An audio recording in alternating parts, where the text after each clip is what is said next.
In her hand, she squeezed a small ampoule with transparent liquid. Her body was quivering. Her hands were numb. Evgenia was staring out of the window with a vacant look. Just for a moment, to see and remember. She heard footsteps in the corridor and hid in the corner of the hospital ward. With trembling fingers, she cracked the cherished ampoule, closed her eyes,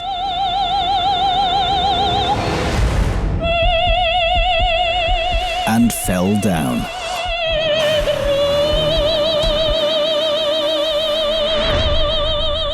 Doctors weren't able to save her life. The strong poison, lewisite, had an instant effect. The woman who had committed suicide was called Evgenia.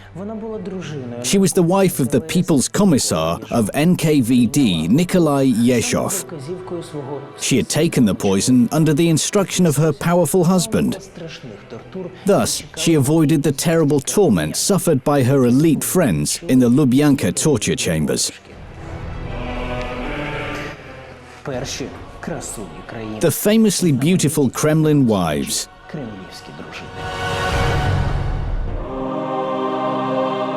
They were envied. Millions treated them as role models. Ordinary Soviet women believed that they lived in the lap of luxury. But no one knew what a terrible price these gorgeous women paid for their privileged status.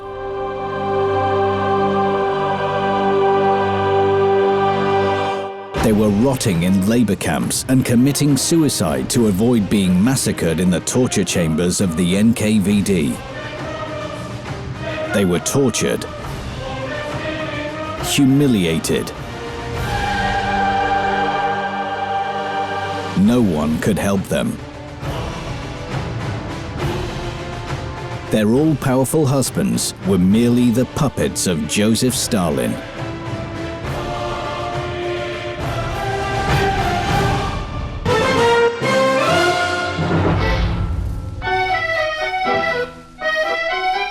(1937), Moscow.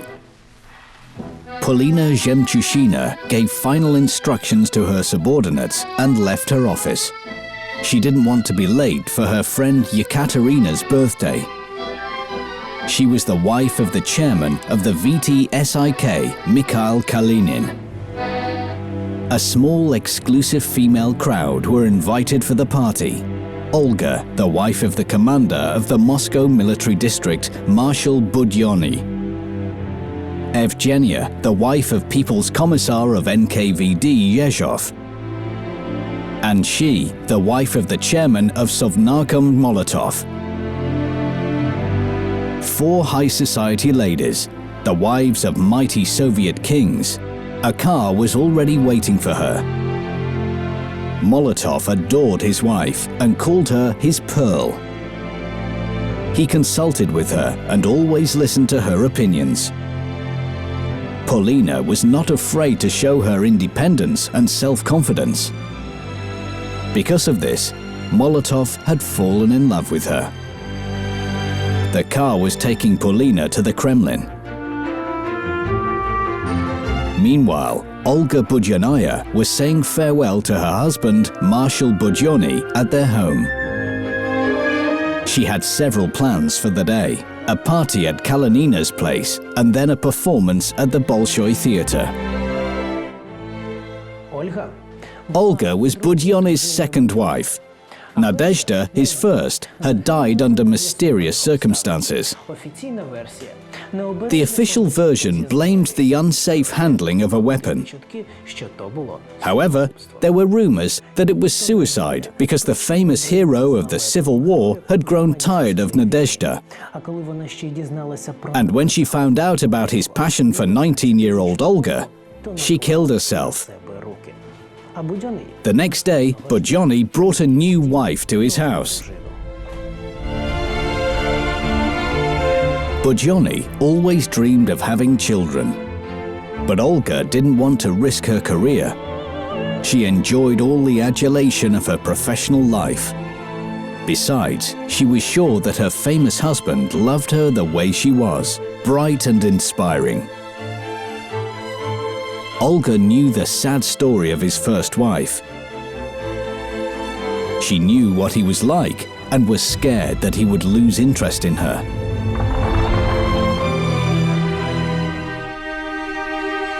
The car was driving through the streets of Moscow. Olga was watching people with interest. Suddenly, she noticed a familiar figure. Yes, it is Evgenia Yezhova. Who is she talking to so animatedly? Olga smiled to herself. Not her husband, obviously. Since her youth, Evgenia was addicted to Bohemia. Living in Odessa, she met famous writers such as Katyev, Ilf, Petrov and Babel. She was artistic and cheerful, always interested in remarkable people. Once, she believed that Nikolai Yezhov, silent, mysterious and attractive, was one of them. Friends would ask, "What did you see in him? He's short, ordinary, nothing special." She replied, "He's a rising star." With her woman's intuition, she could tell this guy was going places. But her insight came too late. It turned out that he was silent because he had nothing to say. When filling out forms in the gap-marked education, he would proudly write, "Incomplete hire." Evgenia was trying to interest her husband in books, theatre and music, but in vain. Apart from his work, the People's Commissar of the NKVD, Yezhov, had no interests. She and her husband were gradually drifting apart. He became closed and distant and paid less and less attention to his wife. Evgenia drowned her sorrows in the arms of other lovers. She hoped it might excite her distant husband. But all in vain. Yezhov didn't seem to notice. Soon, Evgenia would regret tying herself to this terrible man. His work would become her curse, and escaping it would cost her her life.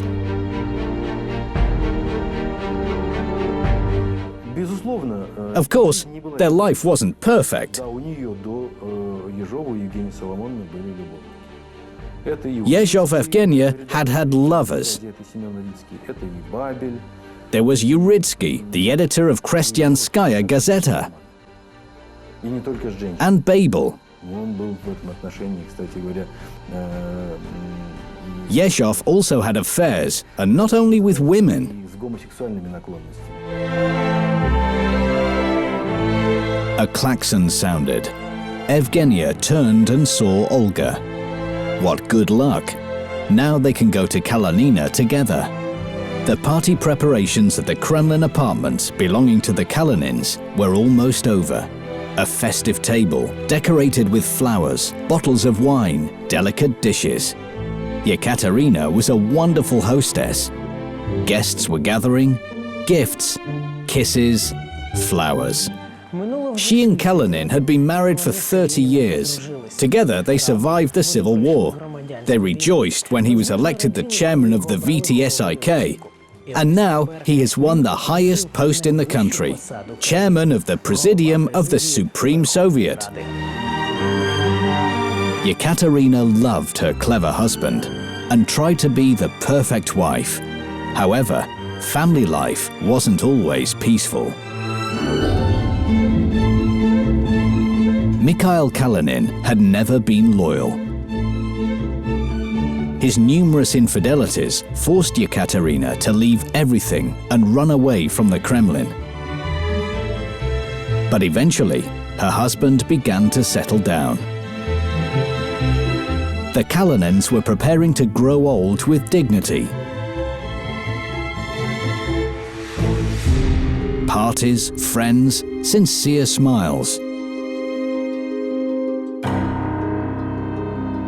Yekaterina thought, that's what happiness is all about. But Kalinina began to wonder whether the good life was just a wonderful dream. The life of a prisoner who sleeps in a damp cell, freezing cold, and suffering constant beatings. No sleep or food. How could she imagine such a life? Music, singing, poetry. They decided to take a picture to remember the good times. Splendid, successful women smiling into the camera. But none of them could have guessed that in the silence of Stalin's office, their future had already been mapped out. And this picture would be the only reminder of their happy, carefree lives.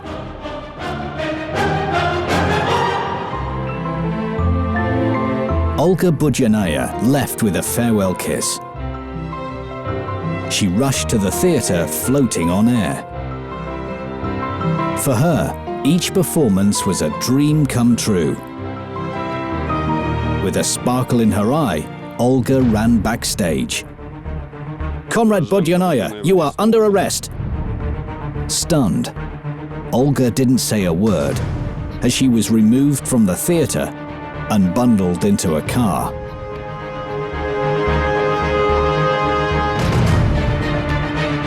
The door of the cell slammed shut and Olga was left in the dark. What had happened? Why was she here? And how would her husband find out she was there? Surely there must have been some terrible mistake. Her husband will fix it. He will save her. He will take her away from this horrible place. But Olga didn't realize that she was destined to remain behind the high prison walls. And that influential Budyonny, the war hero and Stalin's favorite, wouldn't even try to rescue her.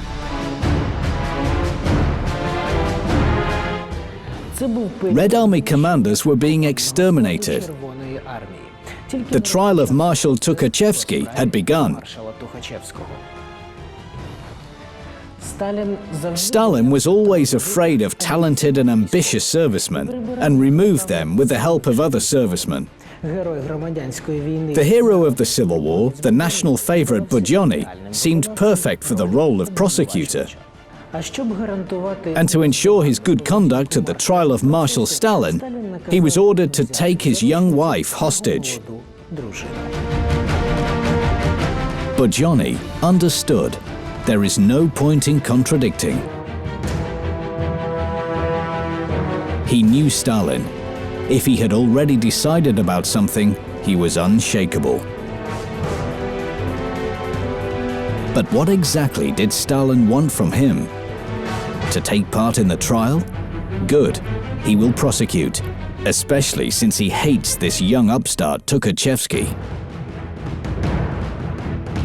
Budyonny thought that his obedience would guarantee Olga's release, but he was wrong.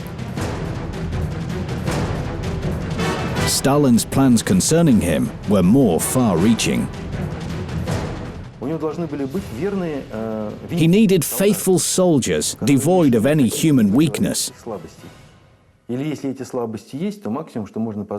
He would only tolerate mild drinking. Stalin was extremely suspicious of friends, wives and girlfriends. And so they were all banned. She returned to consciousness after a blow to the stomach. Instead of a scream, she could only manage a weak wheeze. She pleaded with them to stop. The tortures continued for 2 days.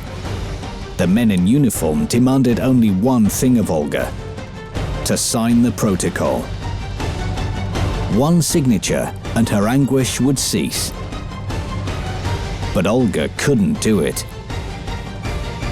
The document, shoved before her by NKVD, dealt with the espionage activities of her husband, Semyon Budyonny.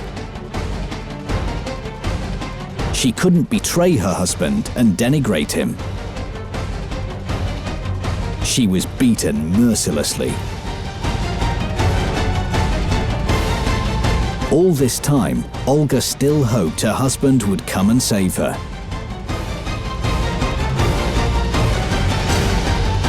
But the miracle never happened. Exhausted by all the torturing, Budyonaya finally gave them her signature. This was an unheard-of method of controlling the state machinery. A method invented by Joseph Stalin himself. Under fabricated suspicion, a party official's wife was arrested, forced to write a denunciation of her husband, and then sent to a Gulag camp and kept there as a lure. Controlled by fear, their husbands became reliable executors of Comrade Stalin's will. The method, although extremely cynical, was very effective. She was lying on the cold floor of the chamber, feeling numb.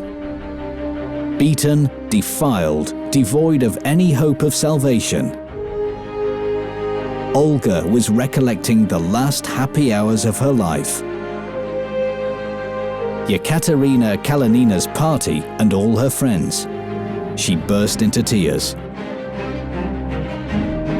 Why was fate so cruel to her? The memorable party continued.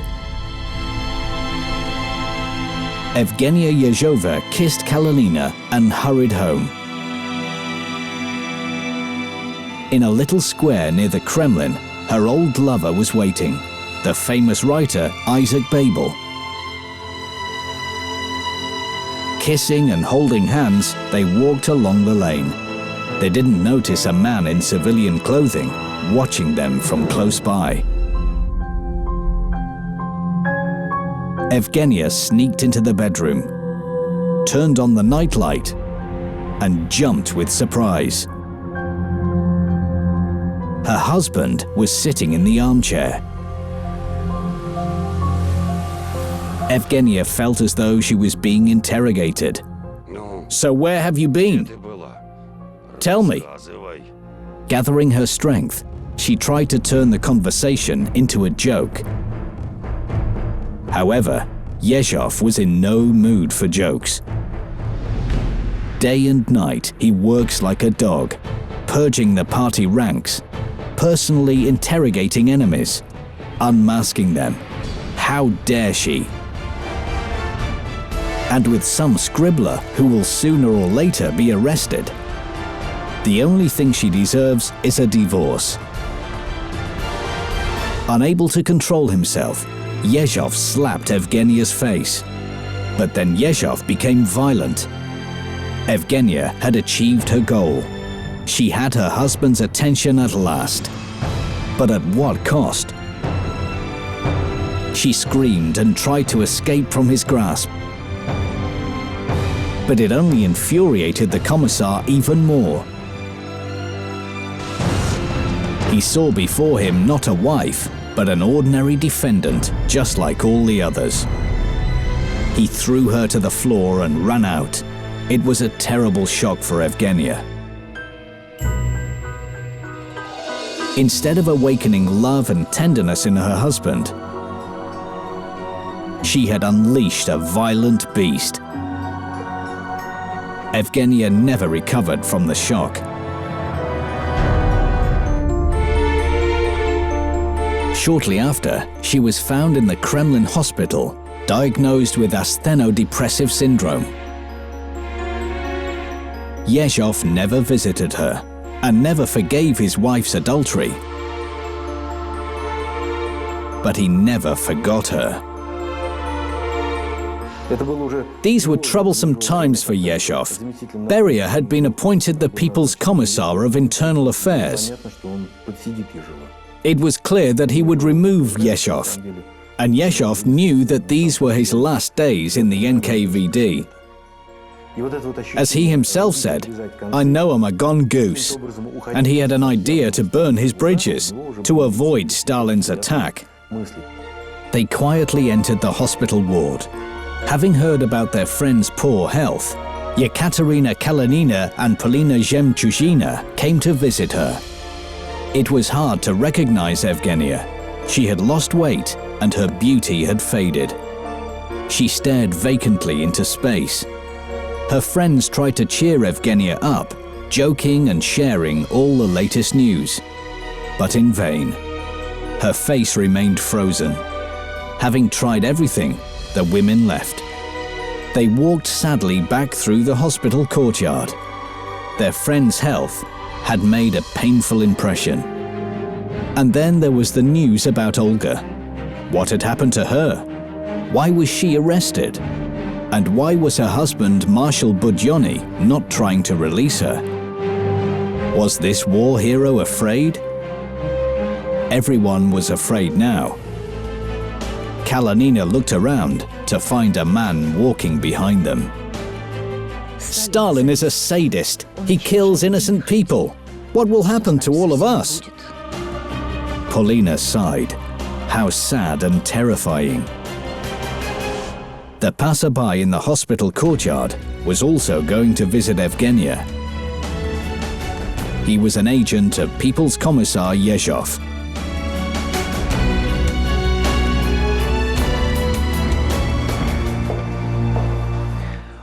Yezhov's couple had an agreement. If the situation becomes critical, Yezhov gives a sign. This sign was to be this trinket. It was brought to the hospital by the man whom Kalanina and Zhemchuzhina had thought was a casual passerby. Nikolai Yezhov knew better than anyone how to organize cases against enemies of the people. He was an author of many of them himself, and lately he felt that his post was under threat. Yezhov just learned that he had been transferred from the post of chairman of the NKVD to the position of People's Commissar of the fishing industry. Now, according to the scenario, his wife was to be arrested. The agent entered the ward. Evgenia immediately recognized her husband's assistant. He placed a small casket on the bedside table and walked away. She looked at it with horror. She had neither the strength nor the desire to resist. A nervous breakdown had taken away all her energy.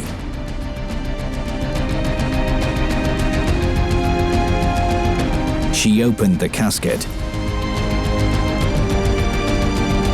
and took out an ampoule. She was scared, but Evgenia knew there was no other way, no escape. It was useless to ask for help. Pictures from her past flashed before her eyes. That last happy evening with her friends seemed so long ago. She was playing the piano and Olga was singing. Then they were drinking champagne and laughing. Anne took a picture to remember. Evgenia heard steps in the corridor.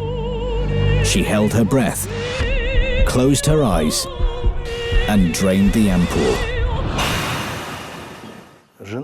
In one sense, his wife had been braver than him. Yezhov was very cynical about the fact that his wife had to commit suicide. He said, "Zhenya is a good woman, but I'll have to sacrifice her to save myself." Shortly after his wife's death, the chief of the NKVD was executed. After him, Yezhov's lover, the writer Isaac Babel, was killed. Yekaterina Kalanina looked mournfully at the picture. Olga looked inspired. Evgenia joyful and beautiful. Both young and cheerful. Her thoughts were interrupted by a phone call. It was a tailor. Her dress was waiting for her. She entered the tailor's. "Galena?"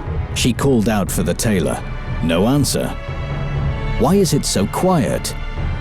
Where is everybody? She heard a strange rustling behind her, looked around and came face to face with a cold-eyed man dressed in the uniform of the NKVD. Kalanina realized what was happening. 2 months later, Yekaterina signed a confession stating that she was using her apartment for counter-revolutionary meetings, that conspirators were preparing a revolt against Stalin, and that she was aware of their insidious plans. In fact, she had no idea that it was her fault. Olga Budyanaya couldn't bear interrogations and tortures, and signed all the necessary papers. But she never even thought about her damning words about Stalin. Stalin is a sadist. He kills innocent people. What will happen to all of us? This is what she told her friend Zhemchuzhina in the hospital courtyard, and what the upright and frank Polina related thoughtlessly to her husband Vyacheslav Molotov.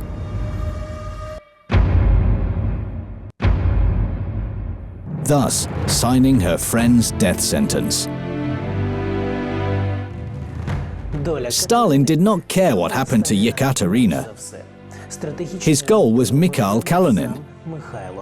His position could be compared to the post of a president today. Formally, it was he who led the Soviet Union and represented the country on an international level. Stalin wanted to be 100% sure that the puppet president would not make a single step without approval from the Kremlin. And only one thing could give him that confidence: the personal interest of Kalinin. And his wife's life had become a guarantee of his loyalty as well as her confession, which was stored in a special safe belonging to Lavrenti Beria. It was a finely worked out plan. The victims included thousands of innocent people who back in the camps had been deprived of their names and given serial numbers. The train was full of political prisoners, packed in like sardines. The train was heading to Siberia. The wagons were unbelievably hot. The prisoners were denied food and water and had to beg for them when the train stopped to unload corpses. The corpses of those who didn't manage to withstand the trip. In the adjacent wagons of the train were convicted Kalanina and Budyanaya. These women were heading to different destinations. They didn't meet and never found out that they were heading to camps on the same train.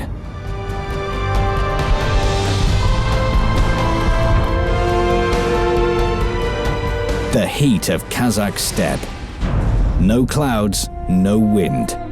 Scorching sun, thirst and permanent fatigue. Under these conditions, the prisoners of Akhmalinsky camp, including wives of traitors, were building roads. Yekaterina Kalanina, along with the other women, were carrying huge iron girders.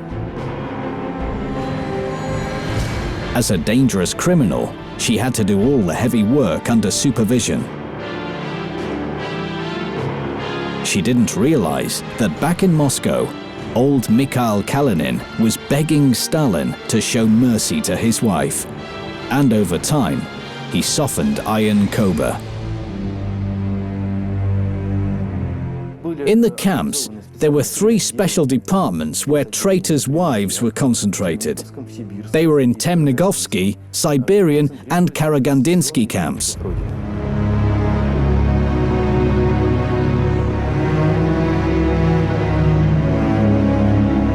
She was brought to the camp laundry. Several women were washing prisoners' clothes. This became her new workplace. Endless supplications from her husband finally paid off. By special order, she was transferred to easier work, cleaning prisoners' clothes. The so-called work with a pull saved Yekaterina's life. She was allowed to correspond with her husband. She received letters, already opened, creased by other people's hands, defiled by others' eyes. But she did not care. They were the only thread connecting her with the past, with her old life and beloved husband. Kalinin never stopped hoping. Month after month, year after year, he begged Stalin to release his wife. He cried openly without shame, abased himself.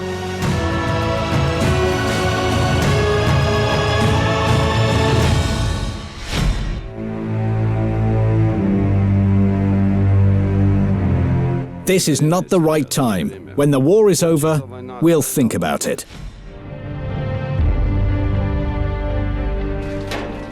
Stalin kept his promise. On May the 9th, 1945, he gave a personal order. Comrade Kalinina must be forgiven immediately, released and sent to Moscow. Joseph Stalin. World War II had just ended. The country was celebrating victory. Why not afford a royal gesture? Kalinin had fulfilled his duties. He diligently played the role of the president, pretended to make decisions at state level. In fact, for many years, not a single uncoordinated movement or word, only obedience and loyalty. As a reward for his obedience, his wife was returned safely. The train took her to Moscow. Yekaterina looked around cautiously. People passed by without noticing her. Nobody was following her.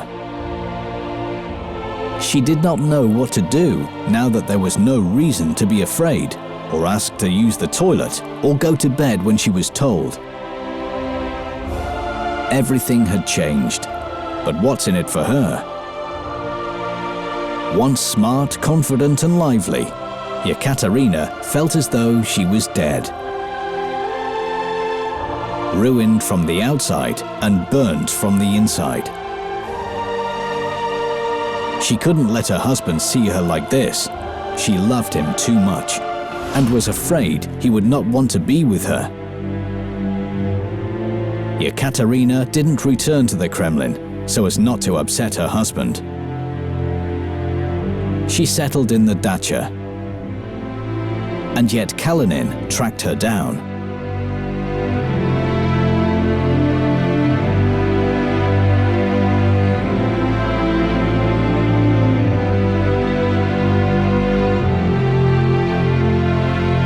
He quietly closed the gate. Kalinin's knees were trembling. Yekaterina. He has been waiting for her for 9 years. And now they were finally to meet and talk and start a new life. They will age peacefully together, just as they had dreamed. He saw a hunched woman working in the garden.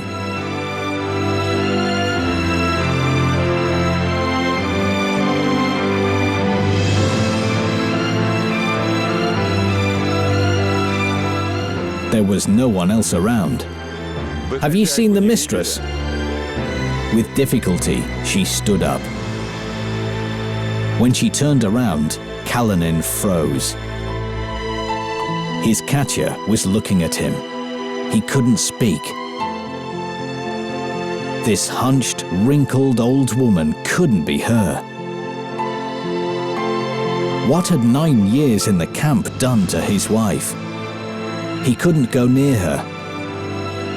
Yekaterina felt his resistance and ran away. Kalinin never saw his wife again. Her husband never managed to recover from the shock. A few months later, Mikhail Kalinin died without having talked to the woman he loved. For the rest of her life, Yekaterina remembered the horrors of the camps. At night, she had nightmares about that dreadful train rushing into the unknown. The sound of the wheels brought back terrible memories. The train was carrying her further into Siberia. 10 years of camps and indefinite exile to the Krasnoyarsk region awaited her. There in the small town of Yeniseisk, the former diva of the Bolshoi Theatre worked as a cleaner in a school. She walked into her little room in the basement of the school. From now on, this would be her home. Here, away from prying eyes, she could be herself once again. Olga threw off her nasty quilted jacket and pulled out a trunk from under the bed. All that was left from her past was the semi-decomposed remains of the dress she was wearing during her arrest. She used to be a singer. She appeared on the stage. She was applauded, given flowers. Had any of it been real? Olga wasn't sure. She carefully put on her costume and started to sing for the first time in years. And then a miracle happened. The little room vanished. And once again, she was standing on the stage in the spotlight, singing her heart out. The audience was applauding her as she lapped up their love and attention. She'd forgotten what it was like. Olga would do anything to experience it again. In the wretched room stood a tired woman in rags, wheezing and coughing. Olga would often put on her costume. It made her feel young and beautiful.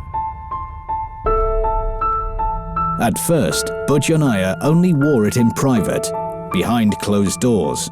But eventually, she started to appear in the costume in front of people. She became schizophrenic, scaring townspeople with her strange clothes and fabricated stories about her lifestyle in the Kremlin. She lost her sense of reality and started to rail against the whole world. She had already had some sort of mental illness that worsened after the arrest and all the shock she received. Later, she even claimed that she was raped during her interrogation.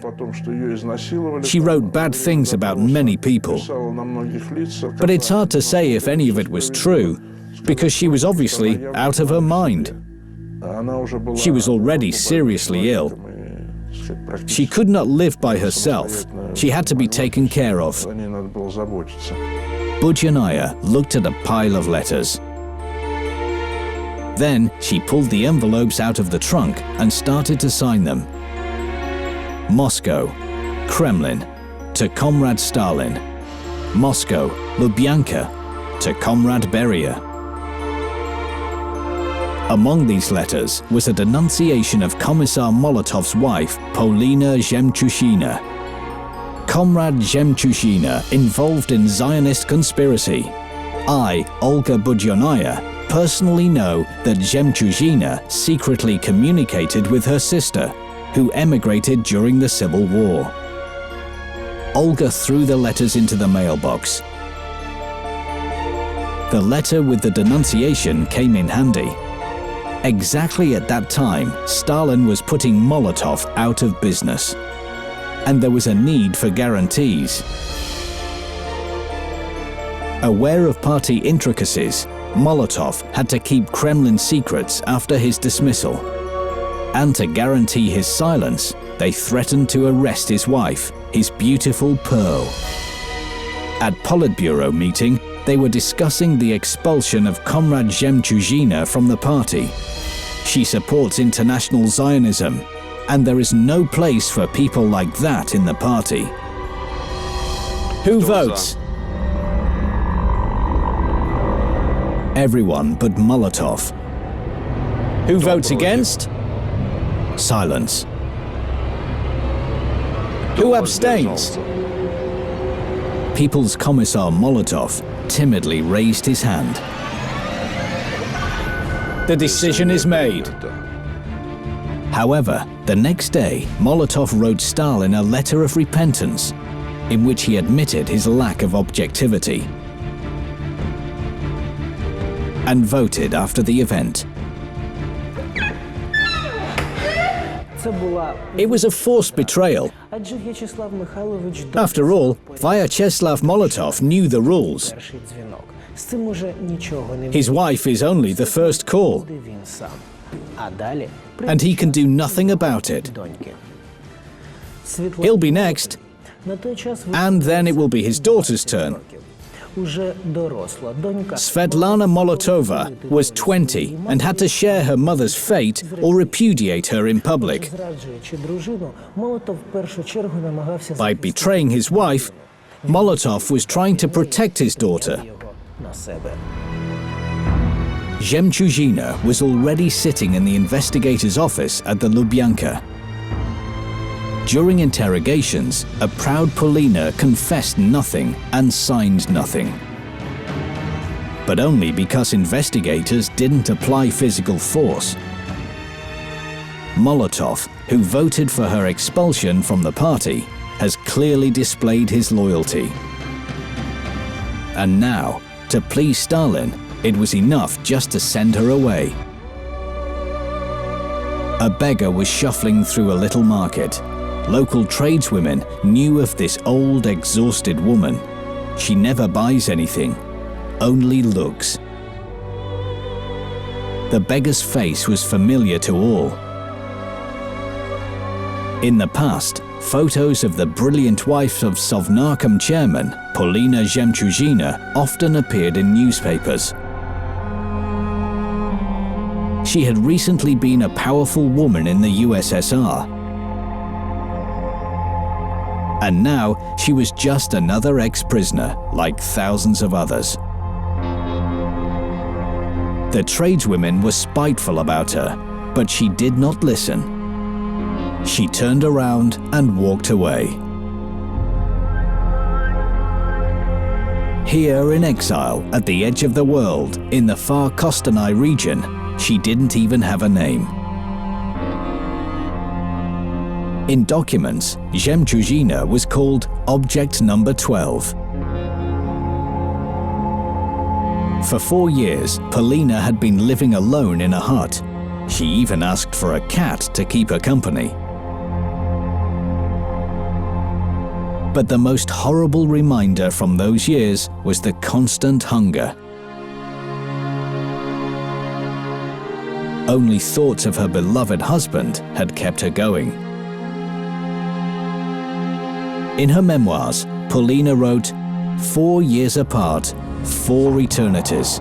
Only the thought of you and that you might still need me kept me alive.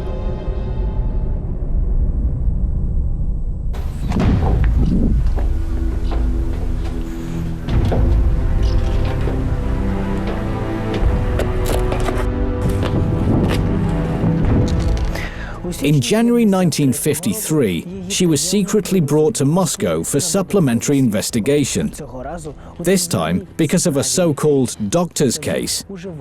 Then, already gravely ill, Stalin received a denunciation claiming that a group of medics was organizing a plot, and their goal was to poison the faithful members of the Politburo and Comrade Stalin himself. In response, the leader declared the hunt was on for criminals in white coats. And since most of the accused doctors were Jews, they began to look for a connection to international Zionism. Molotov's wife was treated with partiality. Polina was sure, this time Stalin will not content himself with exile.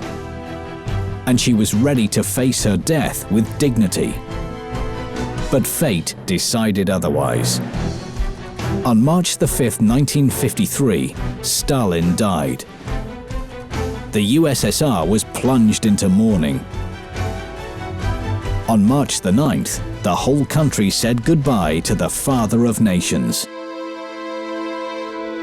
A gloomy Molotov was sitting in his office. Ironically, March the 9th was his birthday. Once upon a time, he and Polina had arranged exciting celebrations. His wife prepared surprises, wrote poems.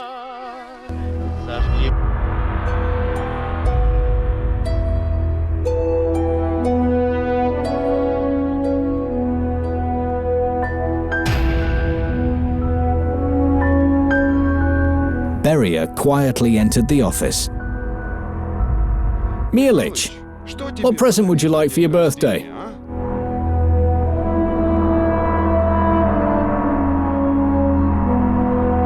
Give Polina back to me. Polina walked into the investigator's office and froze. At the desk sat Lavrenti Beria himself. Her heart sank. That's it. The end. Why is he here? The chairman of the NKVD came out from behind his desk and handed her a document. It was a letter of pardon. She blacked out. Polina fell to the floor. The same day, Polina Zhemchuzhina, exhausted by torture, was returned to her husband. A worker from the NKVD carried her to the apartment. She could not walk on her own. Sitting by her bedside, he looked at his wretched and ruined Zhemchuzhina. There were no tears, no words. In 1953, the period of rehabilitation started. Immediately after Stalin's death, a review of cases of repression was announced. Many people convicted under the infamous Article 58 were released. The case reviewed. Components of crime not found. Not found. On the street, people appeared carrying the same plywood trunks, former political prisoners.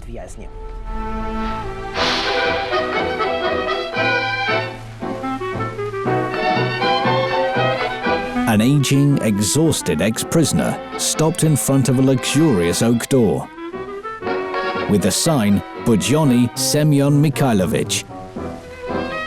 Few would recognize her as the former beauty Olga Budyonnaya.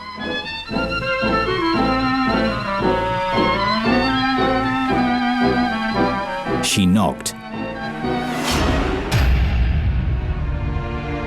A beautiful young woman with a baby in her arms opened the door.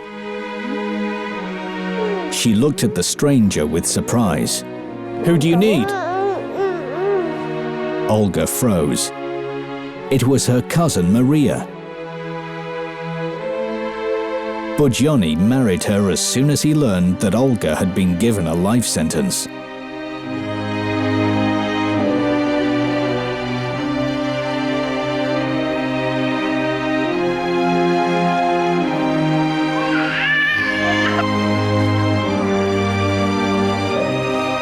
However, Budyonny learned about the return of his wife, but did not dare meet her. Instead, he interceded and granted her a flat in Moscow as compensation for the moral damages. 1957. Two elderly women walked through the dark corridor of a communal flat. Polina Zhemchuzhina and Yekaterina Kalanina. The friends stopped at the door with a sign, Olga Stepanovna Budyonnaya, a soloist of the Bolshoi Theatre.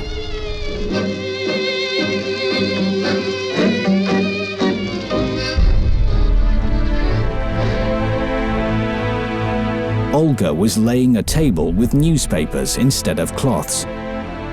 A bottle of vodka, bread and herring. Olga drank glass after glass until she became drunk.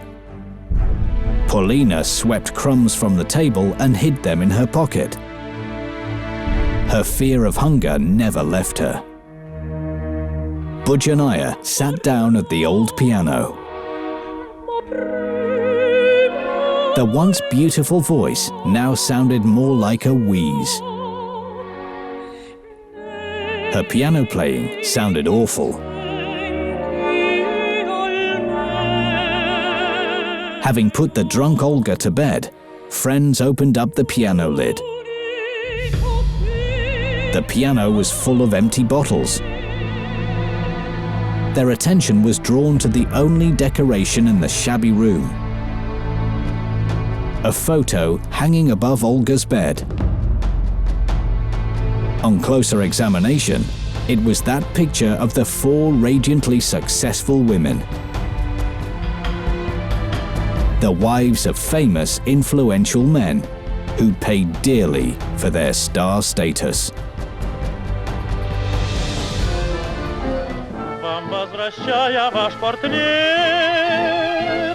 я любви вас не молю,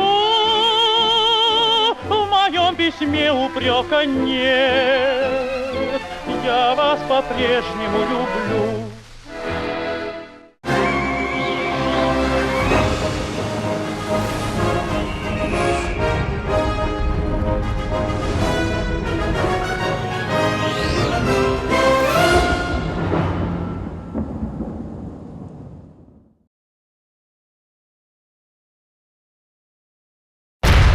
(1997), Moscow Oblast, Mental Hospital Number 2. 2 strong hospital attendants could barely drag a drunken woman in a dirty dress along the corridor. First, she resisted and refused to go, then rushed to embrace doctors and began to dance. It was here that she felt she was in the right place. She was so happy. There are so many people, and all their attention is focused on her. Take her away now! In her life, this scene was repeated many times. Only the entourage changed. First, expensive restaurants, then the kitchen of her own apartment, a dirty staircase, and finally, the alcoholics department of a mental hospital. It is here where the glamorous Soviet princess Galena Brezhneva spent her last days. She danced on a table, showing photographers her underwear.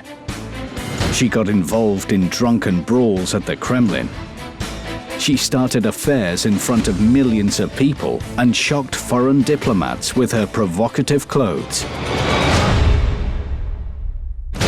For her entire life, this woman had been passionately fighting for her freedom. From her father, who dictated how she lived, and from the conventions required by her status as the Kremlin princess. She could have become a successful actress, a good mother, and a wonderful wife. But confrontation with her father ruined everything. Brezhneva ended her days in a mental hospital, alone and ill. It was the freedom for which she had fought so passionately. But when she obtained it, she lost everything.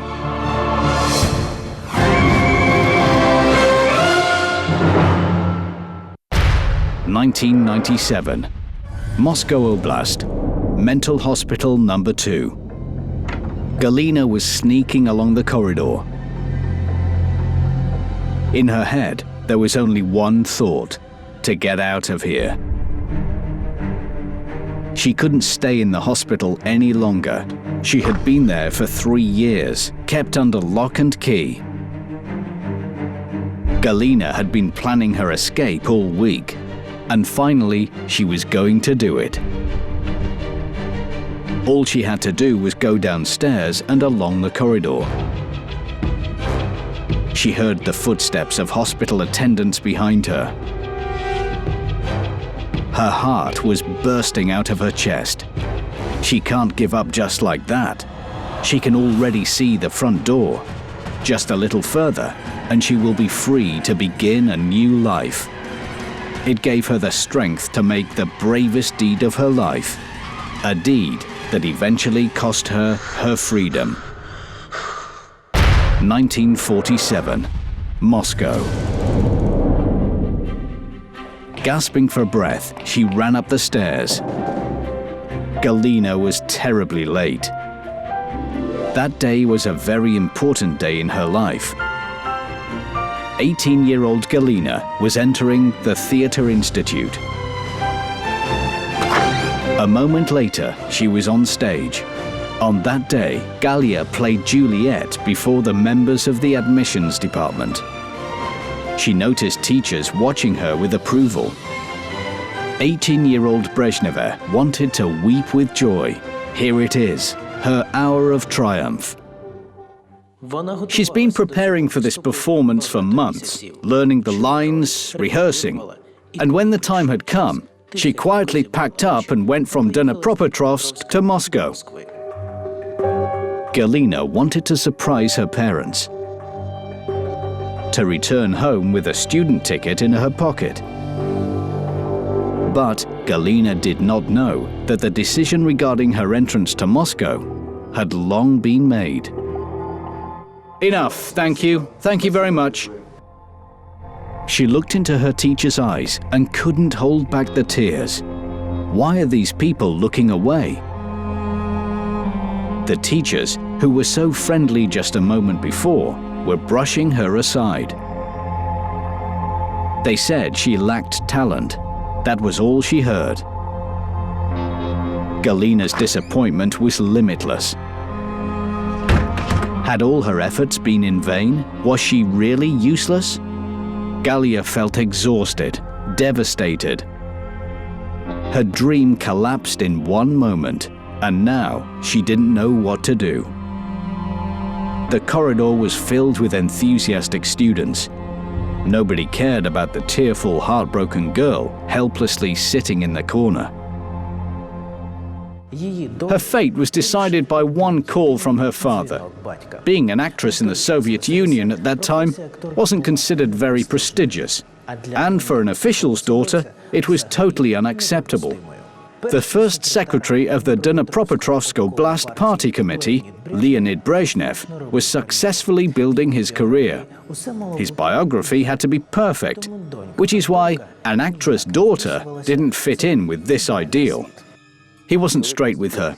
He didn't say, "My girl, you cannot do that. I have a status. I have this, I have that. You cannot be an actress. Do whatever you want, but not now." Maybe she would have accepted this. But to say, "Well, I do not want you to do that, but once you have decided, do it." And then to make a call to say, "She mustn't enter." This is the element of betrayal. When Galena discovered the truth, she became resentful. Without realizing it, Brezhnev had struck a second fatal blow to his beloved daughter. And this time, nothing would be able to fix it. 1945, Dnipropetrovsk. That night, 16-year-old Galia couldn't sleep. She had recently been going crazy. But of course, each day she was expecting her father to return from the front. The girl had been dreaming about this meeting for 4 long years of war. She wrote him letters, sent them to the front, and waited impatiently for his replies. Brezhnev was everything to Galena, a protector, an advisor, best friend, and role model. And there was his voice. Galia merrily ran to the kitchen door and suddenly froze. Why are her parents quarreling? Why is her mom crying? The girl listened. Brezhnev was nervously pacing the room. He was afraid to look his wife in the eye. "You're a traitor! I hate you!" He has another woman. They love each other and want to live together. Galia had to cover her mouth so as not to be heard. She wanted to run away, to hide, to forget everything. Could it be her daddy no longer loves her? What has she done wrong? Galia couldn't understand the reason for her father's strange behavior. That is why she was blaming herself during her parents' fight. In a few years, Galena would stop reproaching herself for her father's unfaithfulness, but she would never forget him hurting her. Brezhnev would not leave his family. As a result, his relationship with his daughter would be ruined forever. Children always take it as a slap in the face, as an insult, a betrayal. They always take sides with the hurt mother. This is all seen through the eyes of a girl who will never forget, "You have brought a different woman into my life, and look what you have done to us." This was the second psychological trauma that Galena had to endure. I believe it affected her entire life, as well as the way she died. Brezhnev's favorite daughter, an open and loving girl, would gradually begin to change. She would become silent, nervous, and quarrelsome. After failing her exams at the Theatre Institute, she avoided her father more and more, building up to a serious protest. At home in Dnipropetrovsk, Leonid Brezhnev won Galena a place at the Language and Literature Department of the local institute. She would go to school, but refused to join the Komsomol. Thus, Galena would strike the first blow to the reputation of her influential father. Her life became a constant struggle for independence.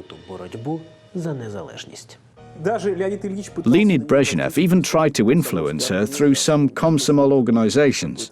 He thought that maybe it would have some effect, but it didn't. She believed he had no right to control her personal life. As a student, she loved to arrange parties for her fellow students. She would take expensive cognacs, wines, and liqueurs from her father's cupboard. Galena often stayed up all night with her friends getting drunk. It made her feel independent and brave. She spent her whole life trying to undo her parents' failure. They had destroyed her childhood dreams. Galena and her parents would pay dearly. She ended up dedicating her entire life to this unrealistic theatrical career. But her father would always win. He would find her and bring her back home, causing a scandal. Her father never dared to raise his hand to her, and Galena knew that.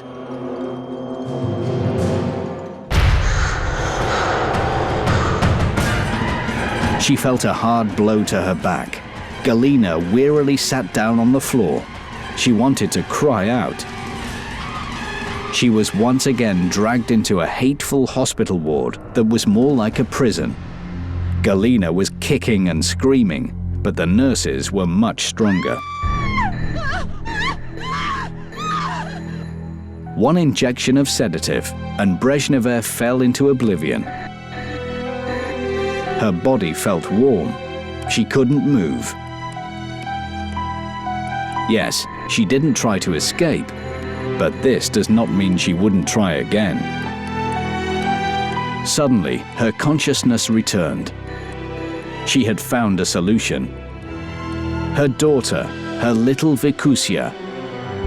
She wouldn't leave her mother in the hospital like that. Vika loves her dearly. 1956. Moscow. Galena was furiously smashing china. She didn't care that her frightened little daughter Vika was watching. Let the girl know what a terrible father she has. Galena had started the fight.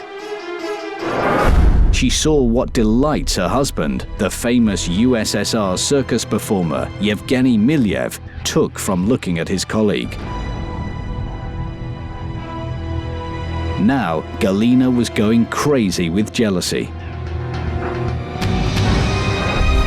Vikusia was terrified. She had never seen her mother so irritated. The girl cried and grabbed her mother's dress, but Galena roughly pushed her away. She couldn't restrain herself, even in front of the child. They'd been married for 5 years. The circus performer Milyev became Galena Brezhneva's first and greatest love. Because of him, she took the desperate step of running away from home and secretly getting married. For the first time, Leonid Brezhnev had lost the battle with his daughter, but he accepted defeat and even welcomed the newlyweds into the family, and it decided the fate of their marriage forever. They got married, and you know, because of that, I had a conversation with Leonid Ilyich. He came over and told me. I came to their dacha at Zarechya. So he came to me and said, "Shame on you, you've disgraced me." He discovered that they'd married on The Voice of America. I said, "Leonid Ilyich, I didn't know myself." And he hadn't talked to the people in the wedding photo for a long time. They had gravely insulted him. He was very upset by the marriage and hadn't talked with Milya for a very long time. Another plate flew into the air, but someone's hand gripped Galena's wrist. Brezhnev could do nothing but interfere. He was protecting his son-in-law. Oddly enough, his acceptance of Milyev was her personal defeat. Because when you take revenge on a man and challenge him, you expect resistance. Brezhnev did as a wise Oriental philosopher would do. He used psychological aikido. He gave in, showed no resistance, and thereby deprived her of her strength. He accepted him. However, Galena interpreted Brezhnev's actions differently. Her father justifies her unfaithful husband because he himself had a lot of mistresses.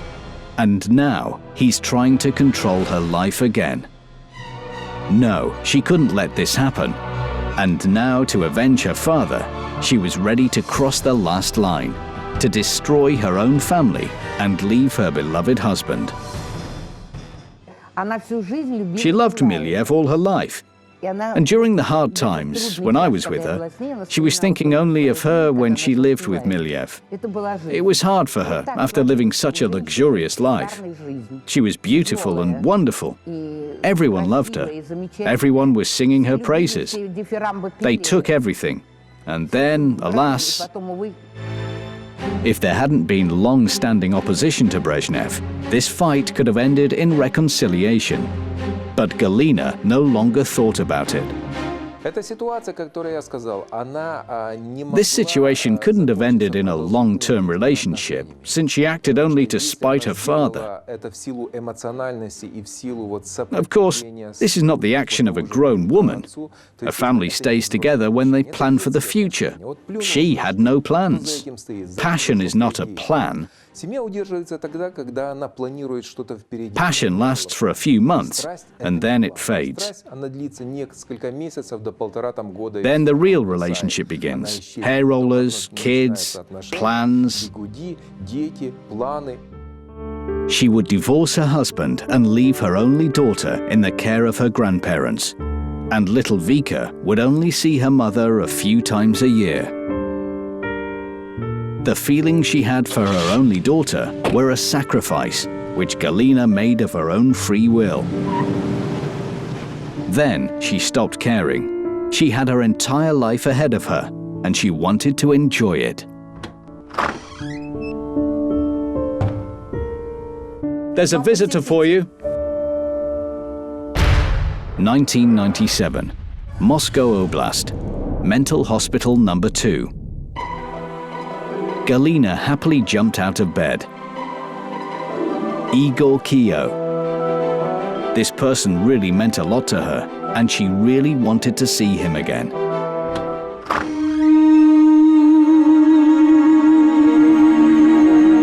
So many years had passed, but he was just as beautiful, tall and handsome.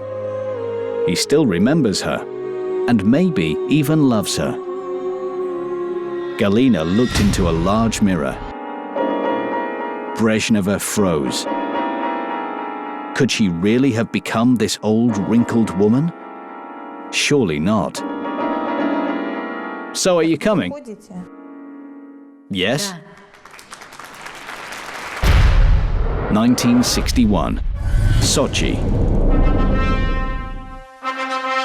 The newlyweds exchanged rings. Galia smiled at her husband. She felt completely happy. Brezhneva's new husband, the illusionist Igor Kyiv, was 14 years younger than Galena. Leonid Brezhnev couldn't approve of this relationship. She ran away with her lover to Sochi and secretly got married to him in the local registry office. Galena was celebrating her victory. She won this round against Brezhnev. Galena imagined how angry her father would be after learning about it all. Not for a minute did she regret what she had done. She enjoyed her new marriage, not knowing that it would last only 9 days. Watch next. Special operation of the KGB to arrest Galena Brezhneva. Why was the daughter of the General Secretary sent to Moscow under a military escort? The bloody war with the General Secretary, scandalous dancing on a table and crazy affairs, which would be the talk of the entire country. How and why Galena provoked her all-powerful father. The end of the Brezhnev era. The death of the General Secretary and long-awaited freedom, which cost Brezhneva her life.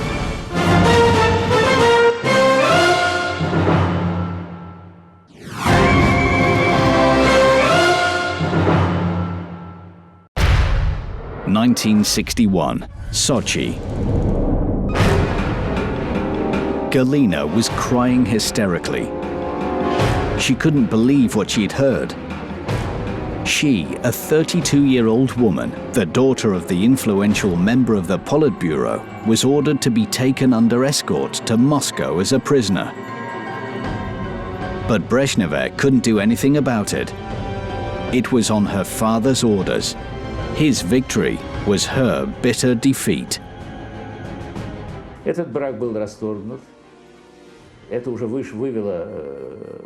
Their marriage was dissolved. Brezhnev had run out of patience. Not only had he dissolved the marriage, but the KGB officers took Igor Kyiv and Galena Brezhneva's passports and tore out the marriage registration pages. Galena Brezhneva was taken away. They put her into a car and took her away to her father. But once again, they were not punished because it was not a crime. This irritated Brezhnev because it harmed his image as head of state and party. Under escort, Galena was taken out of the hotel room. She tried to resist, but the people in grey suits held her tightly. Galia helplessly looked at Kyiv. She didn't know that she wouldn't see him again in 20 years. Their passports would be replaced with new ones. Their marriage would be nullified. The illusionist Igor Kyiv wouldn't be allowed into Moscow for a long time. And Galena would become her father's prisoner. She would be forced to move into her father's apartment.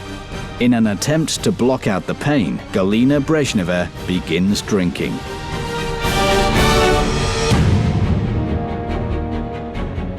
From then on, her life becomes a very public series of fights and scandals.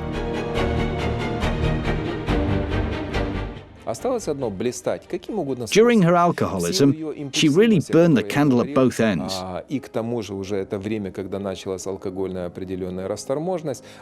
She became promiscuous and found herself the butt of her friends' jokes.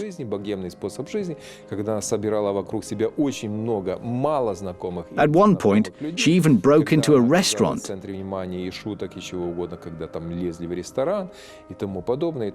She continued to rebel against her father, who led a decent lifestyle and was the righteous man of the Soviet Union.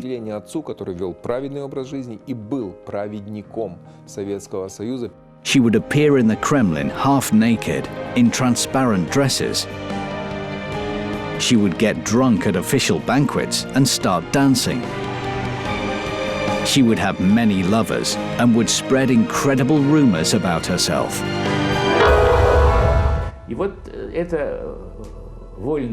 Her free living certainly annoyed her father.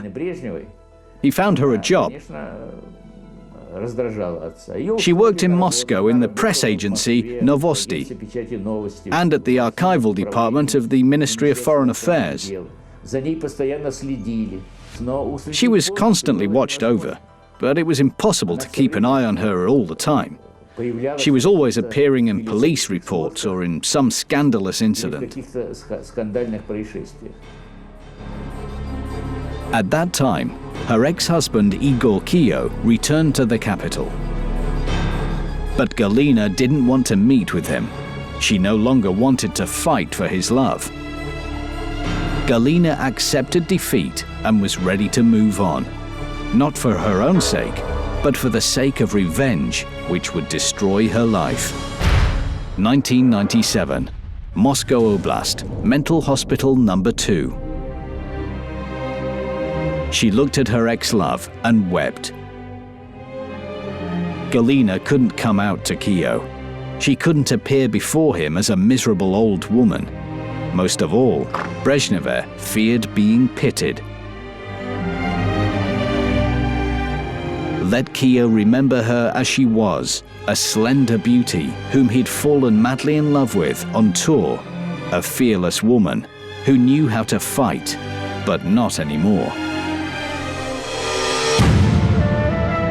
Galena was frantically rummaging through her things.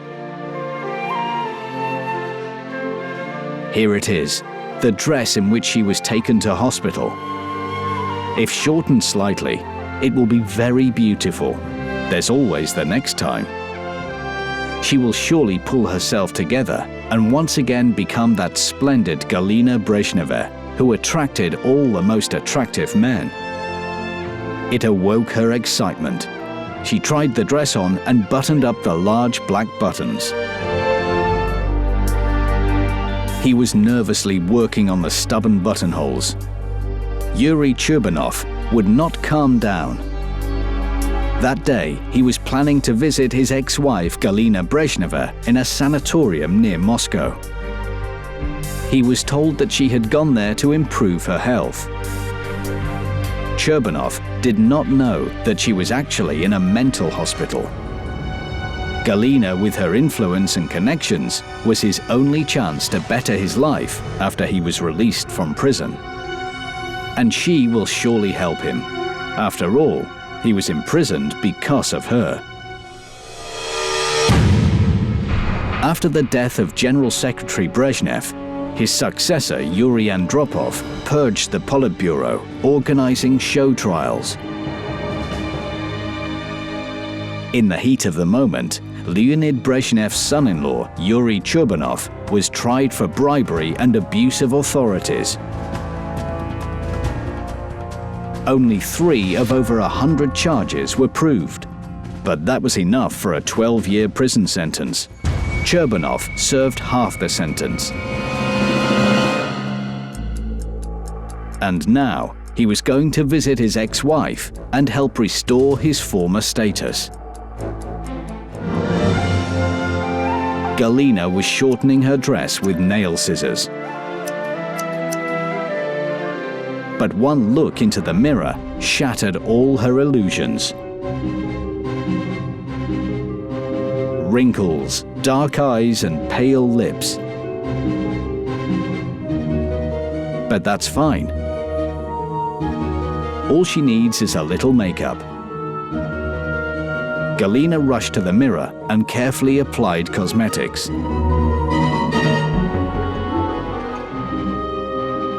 Yuri Cherbanov glanced at himself in the mirror for the last time and was pleased with his appearance.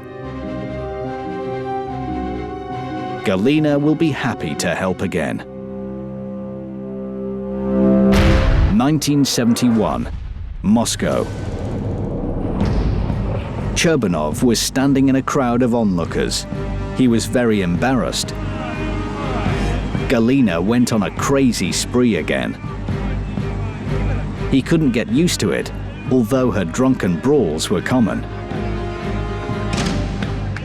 But what he saw in the restaurant shocked even him. His drunk wife and a dubious-looking man were trying to get into the Writer's House restaurant through a back window. A crowd was cheering them on.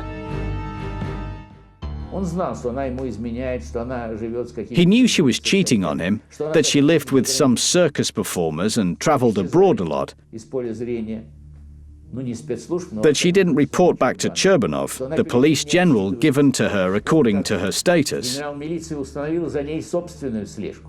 He sent his informants who reported back about Galena Brezhnev's tricks, but he couldn't raise his hand to her.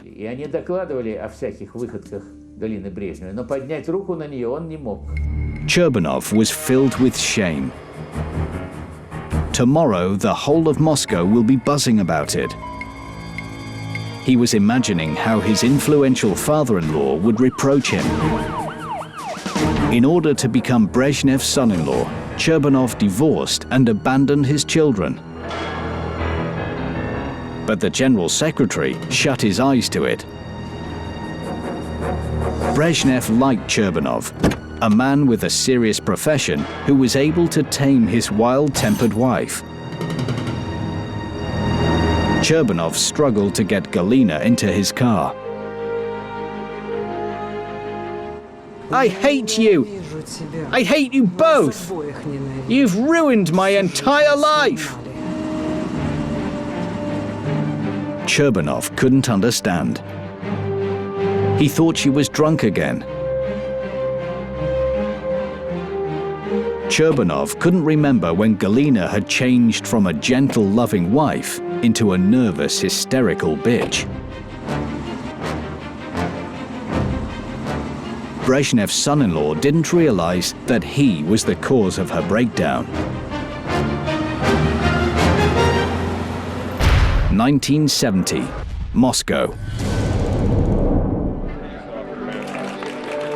That evening, they were entertaining Cherbanov's colleagues. Galia was trying hard to be the perfect hostess. This was a new role for Galena. When she met Cherbanov, Brezhneva's wild life ended.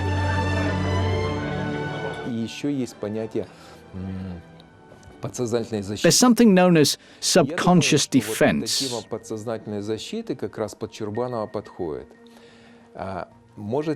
I think this perfectly sums up Cherbanov.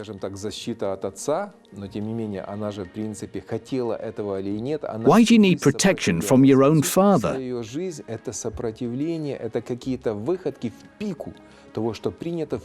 She behaved badly in order to spite her father.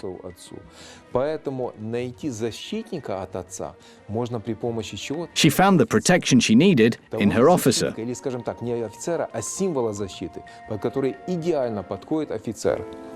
After their marriage, she finally reconciled issues with her father. Scandals within the family stopped, and Galena happily took on the role of the good housewife. Она ему, например, звонит, мне сперва звонит, говорит, Виктор, когда уже закончите вы работать? She called him every day to find out how he was. Курицу сама жарила, спрашивала у него, как эту курицу пожарить. В день она звонила при мне, она в день звонила по 2 раза, как там, чего там. She wanted to call her husband to the kitchen when she heard the drunken laughter. As they say, one who marries like Cherbanov never needs a full purse. These words hurt Galena. But the worst thing was that they came from her husband. Luxurious apartment in downtown Moscow, furniture, dacha and 2 cars. This was the dowry given to Cherbanov by his father-in-law after the wedding. But the main reward was yet to come, the rank of Lieutenant General and the post of First Deputy Minister of the Interior Ministry. Galena encouraged her husband's career advancement. But what she overheard was devastating. Friends told her that Cherbanov loved boasting about his easy life behind Galena's back. But Galena stubbornly refused to believe it. But now she realized that her husband didn't love her. All he wanted was the status given to him through the blood of the General Secretary's family. A cautionary tale, because the Lieutenant Colonel for Political Affairs immediately began to do well in his career.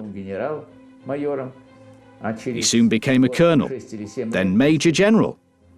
6 or 7 years after the wedding, and he had already become a Colonel General, Deputy of Interior Minister.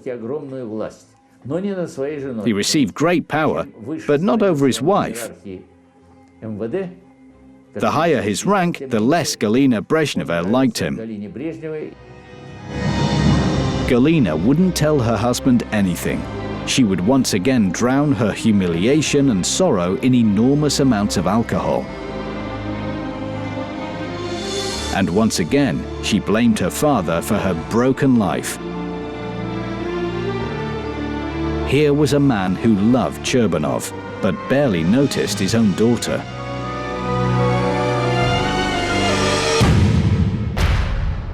(1997), Moscow Oblast, Mental Hospital Number 2. Cherbanov was killing time in the waiting room, nervously crumpling a bouquet of flowers in his hands. Why is Galena in a mental hospital? How will she meet him? What if she refuses to help? After all, she was so unpredictable. He waited for over an hour, but she still didn't appear. He gently opened the door and looked into the ward. In an empty room, a fat woman was twisting in front of the mirror. She wore terrible makeup and a revealingly short dress. She looked like a scarecrow. But even so, Cherbanov recognized her. It was Galena Brezhneva.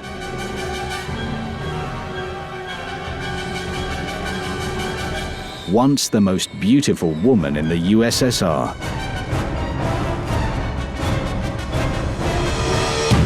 Final detail, and Galia was ready to go. Now she was not ashamed to appear before her visitor. She was happy. Cherbanov must have come to apologize. He still loves her and wants to take her home. Galena opened the door. The waiting room was empty. She looked around, searching for her husband. How could she have been so cruelly deceived? Maybe Cherbanov was waiting for her in the street. Maybe he's late. Her eyes rested on a bouquet of wine-red roses. He always used to give her wine-red roses. No, not again. She will not survive another lie. She wanted to scream out of loneliness and because of a broken heart. She felt abandoned, useless, but couldn't bring herself to show her true feelings.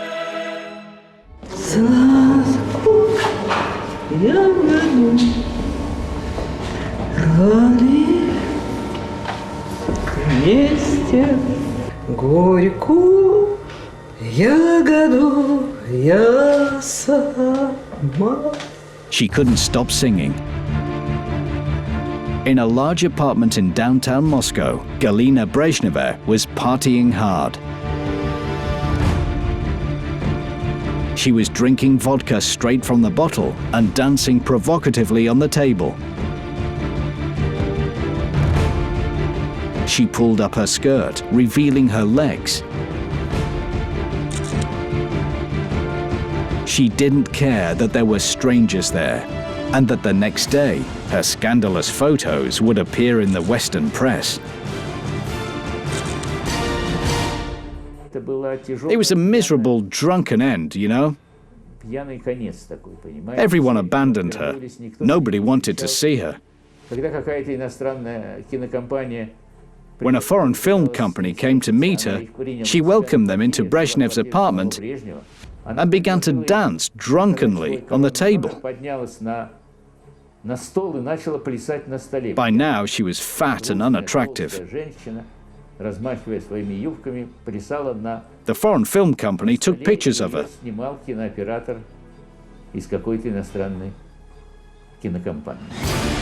She wanted to cry, but instead was singing a monotonous song.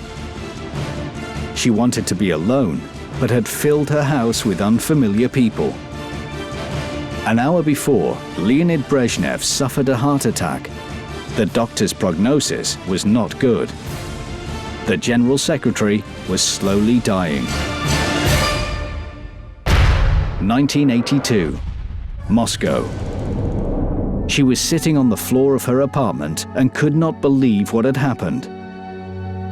Was her father really gone? She had seen the coffin, the body, and the lavish funeral procession with her own eyes. And now, Galena felt absolutely devastated.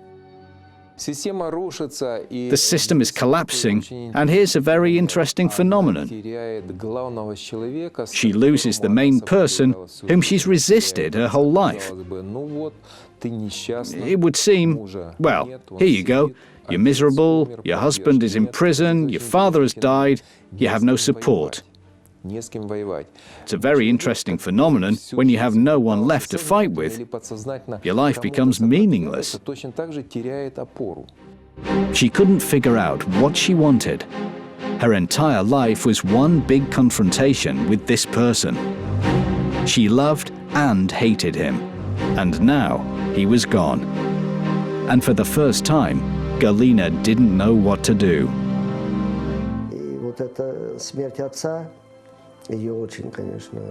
Her father's death, of course, was shocking.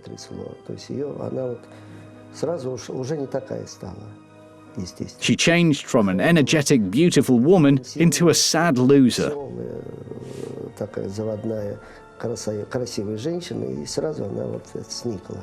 There was no one left to show off to. Her scandalous behavior didn't surprise anyone and was no longer interesting. Nobody lent her a hand, you know, so the calls stopped, everything stopped. They'd forgotten that there was Leonid Brezhnev, that he was the General Secretary. She had to live on, but Galena didn't know how. She didn't know anything but alcohol and scandal. It got to the point where she sold all her valuables before ending up in a mental hospital. Brezhneva's daughter, Victoria, would never visit her mother in the asylum, and all the letters written to her by Galena were placed in a drawer unread. She would forget about her mother, just as her mother had done to her. I don't think she understood her mother's life. She was deeply unhappy and began blaming her father for everything.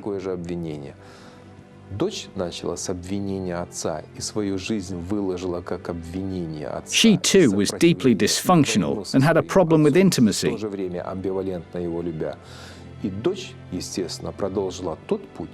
Why didn't she come to the asylum? Because she has no mother. Вопрос, почему она не пришла в сумасшедший дом? Да потому что у нее не было матери. 1997. Moscow Oblast. Mental Hospital number 2. Galena was staring at a white figure leaning over her bed. A smile lit up her face. Has someone come for her? The stranger's features became more clear. Galena recognized her doctor. Galena Leonidovna, we've made the tests. You have cirrhosis. You have only 2 months left to live. The doctor was long looking at the patient. The silence was broken by a loud, merry laugh. Galena was as happy as a child.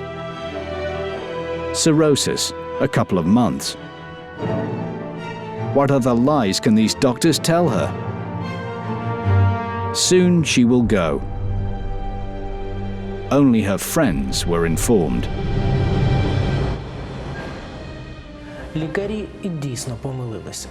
The doctors were wrong. Brezhneva only had a couple of weeks to live, during which she wrote letters to her numerous friends. To those for whom she had done so much. Some offered to buy her friends cars and flats. But no one replied.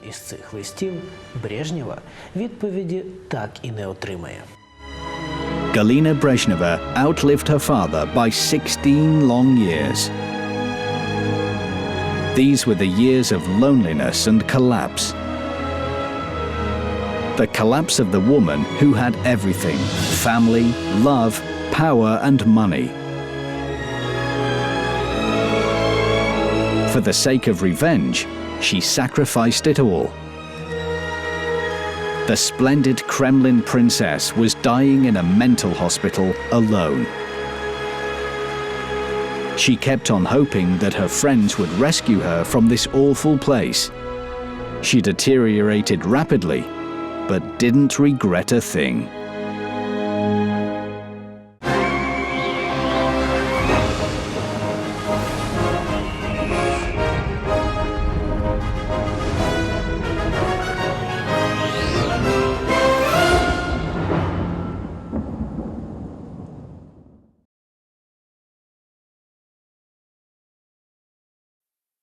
Anna Yaroslavna, the Queen of France, was a woman who revolutionized a country. 11th century France, a period of poor education and poverty. Anna Yaroslavna introduced literacy to the people of France, taught them to bathe, and introduced them to the use of a fork with a meal. Anna built monasteries and corresponded with the Pope himself.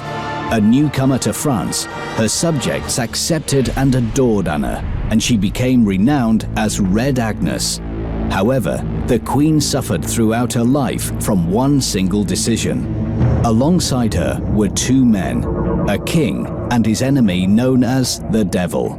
One was a lawful husband, the other was the love of her life. Both men competed for the heart of the Queen, but Red Agnes desired the second. Her life began like a fairy tale. Anna's father was Grand Prince of Kiev. There were luxurious chambers and servants, and she was a princess. One of 3 sisters, Anna became the favorite daughter of her father, Grand Prince Yaroslav the Wise. It seemed that a fabulous life awaited her. However, her fairy tale life burst into flames when she was 20. As Anna's sisters married away, eldest Elizabeth to the King of Norway, and youngest Anastasia becoming Queen of Hungary, middle daughter Anna Yaroslavna awaited a less than fairy tale marriage with an old and tattered man. This was just a part of life in this wild and backward world that was France of the 11th century. But Anna would make the best of this grim situation.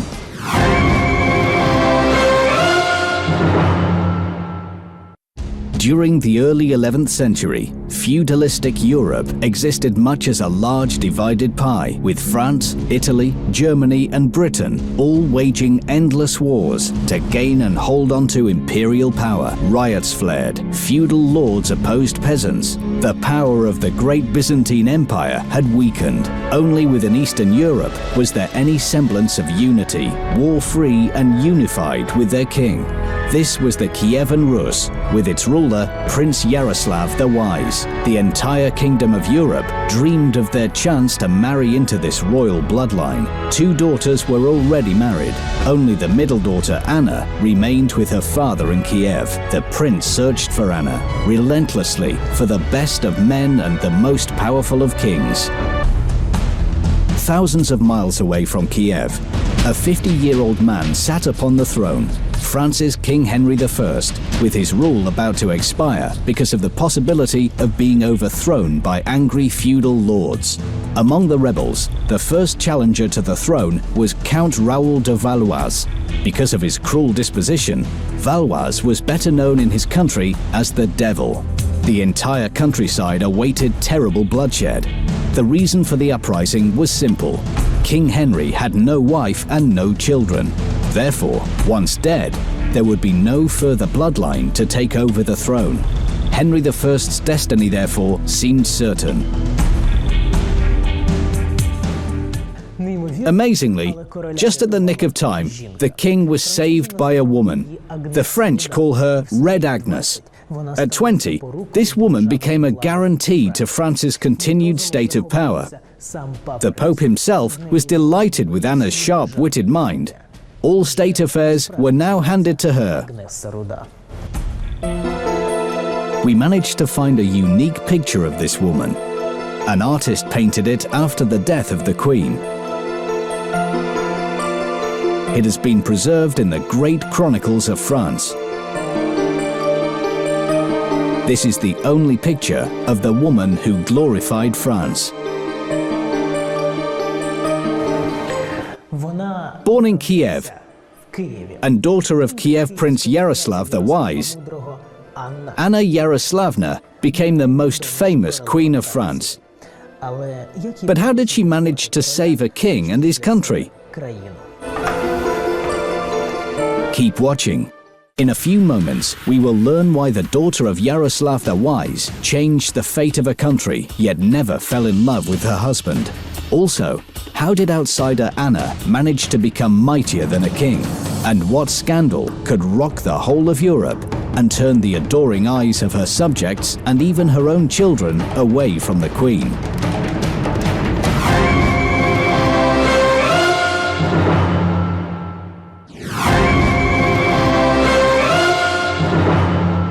France, the 11th century. The sanctity of the king is under massive threat. To remain in power, Henry I must marry urgently. And from a wife, he requires one thing: a male heir. However, there is a problem. Finding a wife is not easy. The king is allowed to marry only a princess. Unfortunately, every royal family in Europe is literally intertwined with blood relations. What's more, all the princesses of neighboring countries are actually cousins and aunts of Henry. The daughter of Grand Prince Yaroslav the Wise from Kiev could be his only salvation.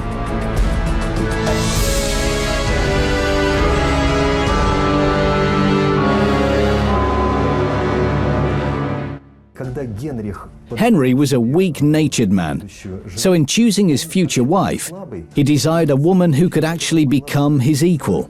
Aware of Anna's education, powerful and dynamic character, Henry felt confident with this match. He learned much about her from his advisors, and he wished to have her for his wife.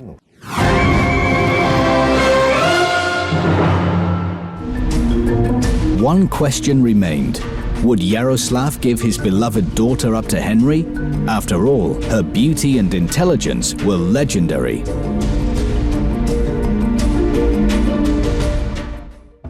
However, it wasn't Anna's beauty that intrigued Henry.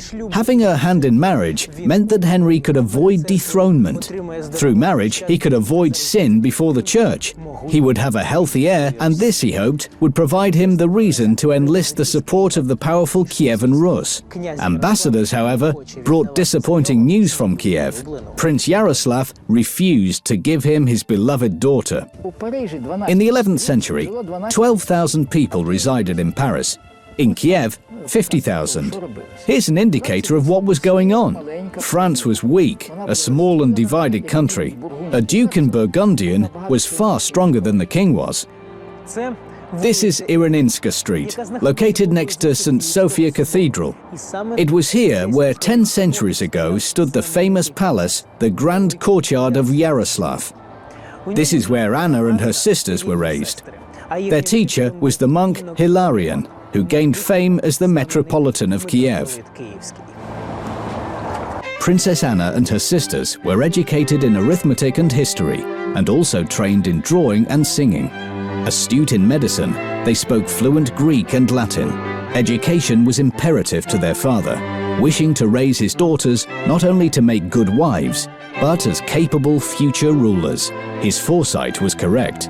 Each of his 3 daughters became a queen. Elizabeth, his eldest, wed the King of Norway. The youngest, Anastasia, married the King of Hungary. And for his favorite, Anna, the Grand Prince made preparations for a special match. He hoped to marry her to Caesar of the powerful Roman Empire, Henry III. Thus, when ambassadors of the King of France approached the prince with their desperate offer, he solemnly refused. However, something unexpected happened. The Italian Caesar abruptly rejected this marriage. In desperation, the King of France abased himself for a second time, sending his matchmakers to Kiev again. This time, he received consent from the Prince of Rus. Anna Yaroslavna would arrive in France and marry its King Henry. What the king did not realize is that it was not he destined to become her true love, but a man whose name the people of his country were afraid to speak out aloud. Anna Yaroslavna herself couldn't have known this fate. She went to France, hoping to find a handsome, courageous knight. She had in mind the opportunity of finding warm greetings and an educated court with poets, musicians, and literary entertainment. This was what she already had at the court of her father. She expected the same. With this vision, the princess traveled 1,300 miles, taking 2 months to travel. The royal procession passed through Krakow, Prague, Regensburg, and crossed the Danube River. The king's bride diligently brushed up on her French and read. Anna brought with her a rich dowry, full of precious stones, carpets, furs, gold coins, and a valuable collection of books from her father's library. She would present the most valuable of them to her fiancé. On it, she would take an oath of allegiance to the people of France's king, and with this book, Anna would begin her adventures in France. Why was this book so special? What surprise did Princess Anna Yaroslavna have in store for her fiancé? Why did her first wish almost provoke a scandal? And what did the young wife never bother to mention to her lawful husband? Find out next.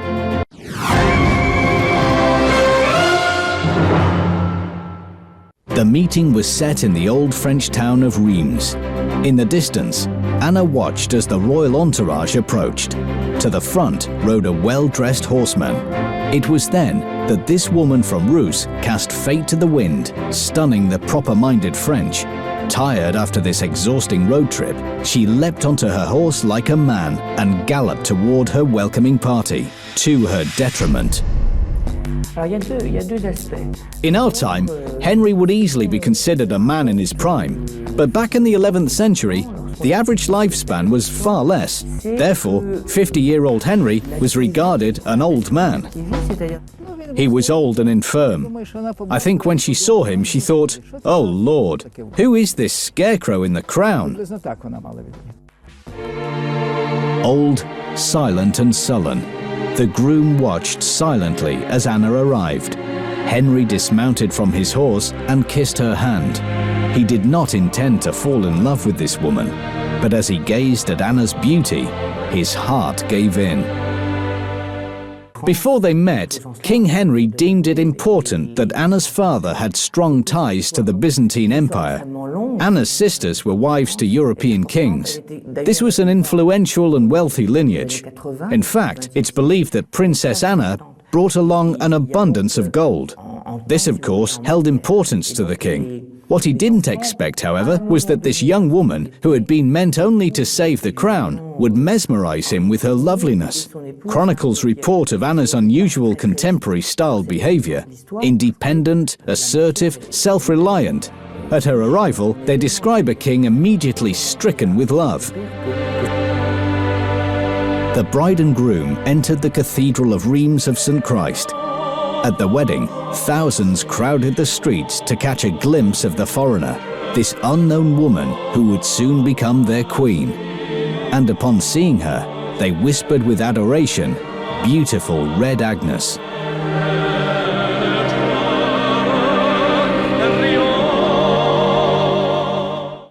The wedding ceremony was planned in French tradition. However, there was yet another bombshell. Anna resolutely refused to swear allegiance to France on a standard Latin Bible. Being Orthodox, she would swear only on the Russian gospel she had brought along. This caused a burst of fury and threatened the marriage. Henry desperately needed this marriage, and Anna knew it. Thus, the king made a concession. The new Queen of France was crowned as an Orthodox, as she swore allegiance to France on a Slavic gospel. First of all, this act shows that she was raised with strong faith. Faith. The word speaks for itself. You should be faithful to what you believe in your heart.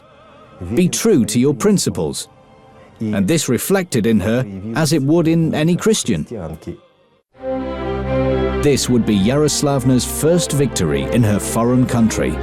The book that helped her to assert herself remained part of the cathedral. Later, the French would overlook who had brought it over and begin calling it Rheims Gospel. Kings of France would later even take their oath on it. That is, until Peter the Great came to Rheims. He convinced the French they had been deceived and informed them that their precious gospel was of Russian origin.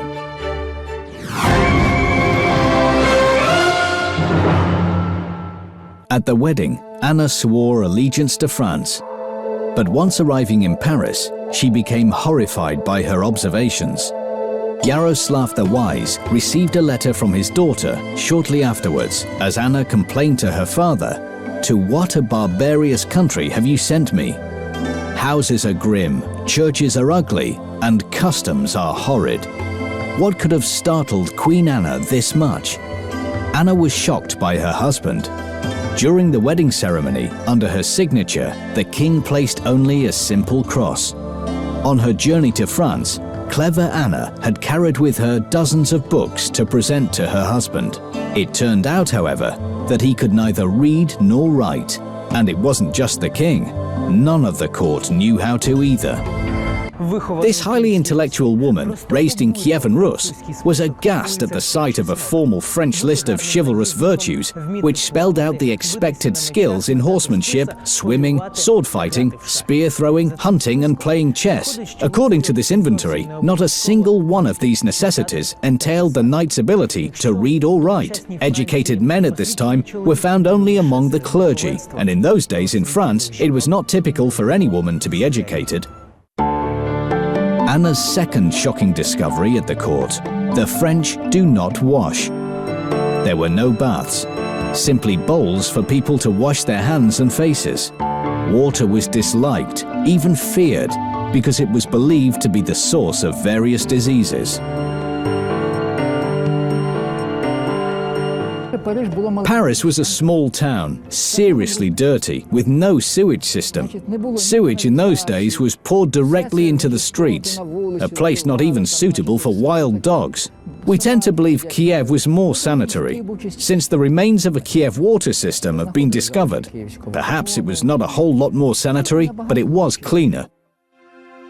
Coming up next, you will see how Anna revolutionized the court. What did the Pope request of her? And why wasn't the king happy with the appearance of his child?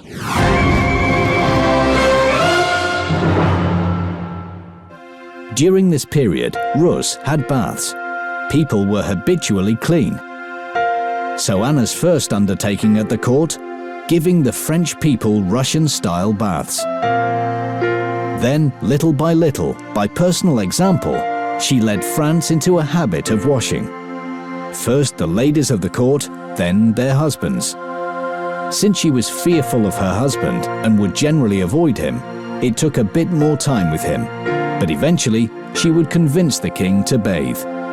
As the Gauls within the court became used to bathing, they found it pleasurable to be clean. Anna's next undertaking in the court was considered a revolution caused by a fork. The fact is that in those days, the French ate exclusively with their hands. However, Anna had brought along with her a set of dinnerware. During a meal, Anna shocked the court and was nearly accused of witchcraft for eating with her fork. However, because this was a more convenient way to eat and far more practical for keeping their hands clean, the trend caught on. Within a few years, the French became used to Anna. They forgave her eccentricities and autonomous behaviors, along with her unwomanlike lifestyle. This odd love of horses, hunting, fighting and books. They began considering her the person that managed everything like a chess game. In time, they respected her more than Henry. But how did she manage to conquer the judgments of these alien people? Queen Anna built temples. She created libraries and opened schools. She fought for people to conform to Christian principles, which helped strengthen her popularity. In a short time, Anna would become co-ruler.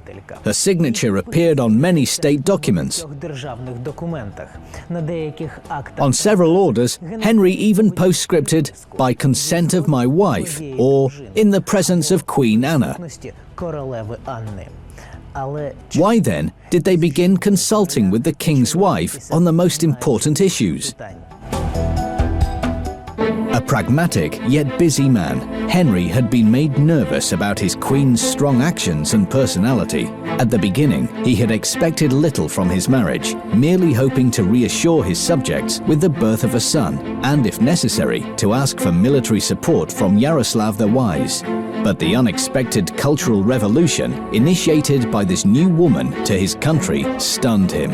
Similar to the style of her father, Queen Anna came to France as a determined, defiant and domineering young woman. However, beneath it all, she carried great wisdom, so that rather than crying in this strange land, she held her tears and became gentler and more respectful. She began consulting with her council. In reality, along with Henry, the two became united, not by marriage, but by the state matters, which they began to settle together. Queen Anna was respected as a woman who wasn't seeking personal gain or pleasure in her position, but rather as one desiring benefit to her state and region. She took personal responsibility for all state of affairs. Anna was the only woman who could melt the heart of the King of France. Most impressively, she was the only woman in medieval Europe who had ever corresponded with the Pope. From a letter of Pope Nicholas II to Queen Anna. We have heard, in a woman's breast there is masculine strength of valor. You apply your force of severity to the angrily stubborn, and in other good deeds you display a sense of duty and royal dignity. His letter caused a sensation throughout medieval France. However, the Pope wrote to Anna with only one purpose: to remind her that she must give birth to the king's son. In all, there were 4 letters from the Pope, an incredible honor. Anna Yaroslavna became the first woman of France to receive letters directly from the Pope.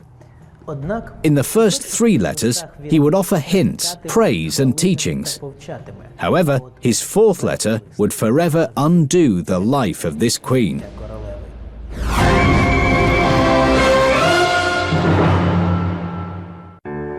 It is unknown whether or not it was the Pope's letter that influenced Anna, or she found common ground with Henry on her own. But the newlyweds carried out the prime request of the Pope. In the summer of 1053, Anna announced the birth of the king's first son and saved the monarchy of France. They named the boy Philip. Following this, Anna saved the monarchy twice more. Within 3 years, she had given birth to 2 more sons, 3 brothers, 3 future kings, Philip, Robert, and Hugh. Now King Henry was no longer worried about his lineage. Yet for some reason, the happy father was grim. He tried to avoid noticing whisperings around the court, but he could not.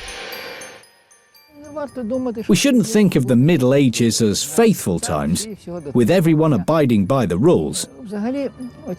In fact, extramarital affairs were widespread. Although Anna properly performed any duty demanded of her and loyally raised her sons, her heart was not with their father, the king.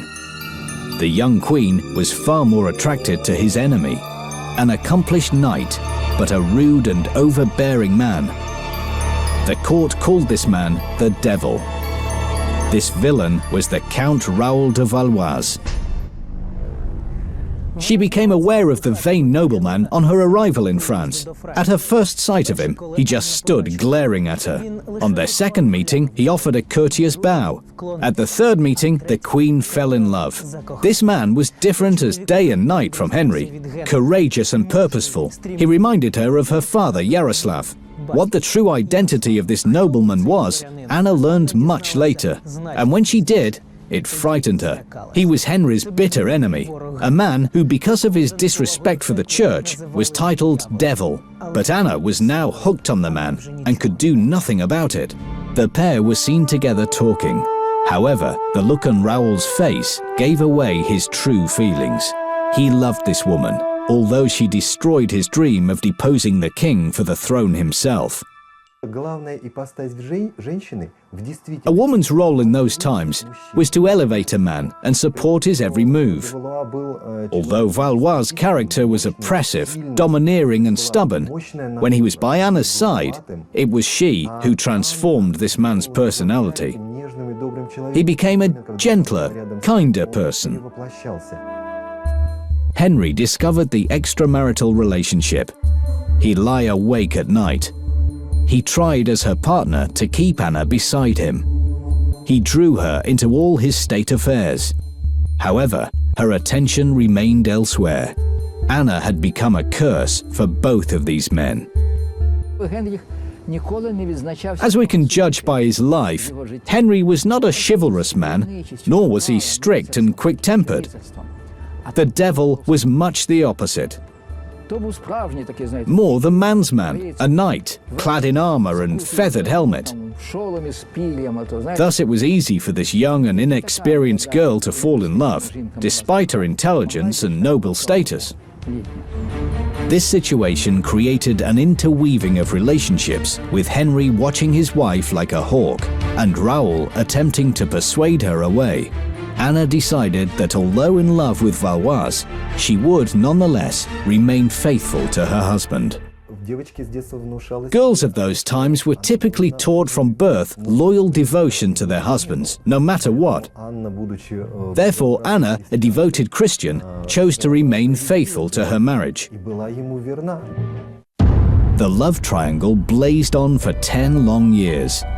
Finally, the Pope sent Anna a letter, hinting for her to end this illicit affair with renegade Raoul de Valois. For the second time, Anna obeyed the request of the Pope.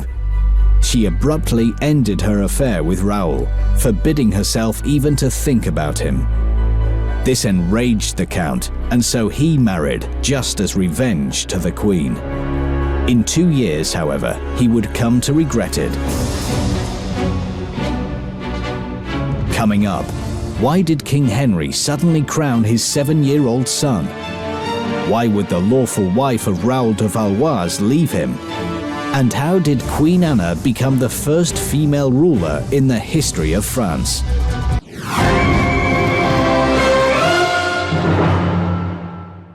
King Henry went off to war. This was necessary to strengthen his state and release it from its rebel hold.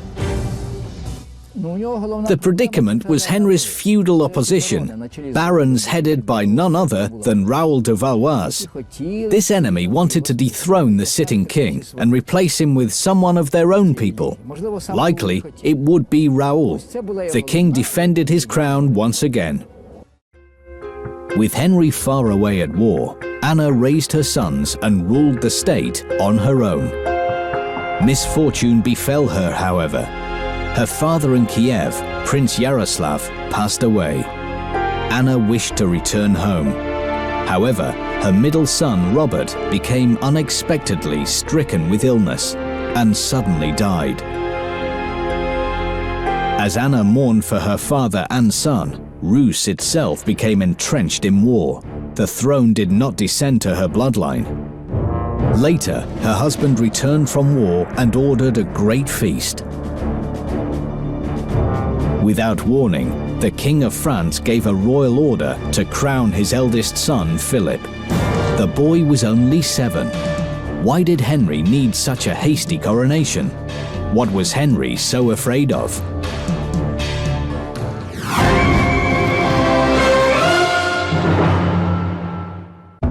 The fact is, grief-stricken Henry was overcome with terrible forebodings. For weeks he could not sleep. He felt a looming of death.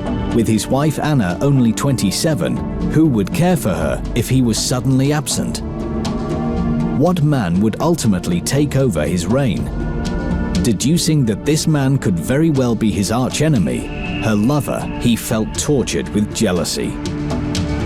To avoid any possibility, Henry crowned his young son to direct the power back to his own descendants. Henry foresaw his imminent death. In fact, just a year later, tragic news spread across the land. King Henry succumbed to a heart attack, and his last will would surprise everyone. He appointed her Queen Mother, guardian of his son. During this time, it was forbidden by the laws of France for a woman to lead. Only men had absolute right to become guardian and rule the country. And now, as the country waited for Philip to reach adulthood, for the first time in history, the throne was taken over by a woman. This was Henry's farewell gesture to his wife.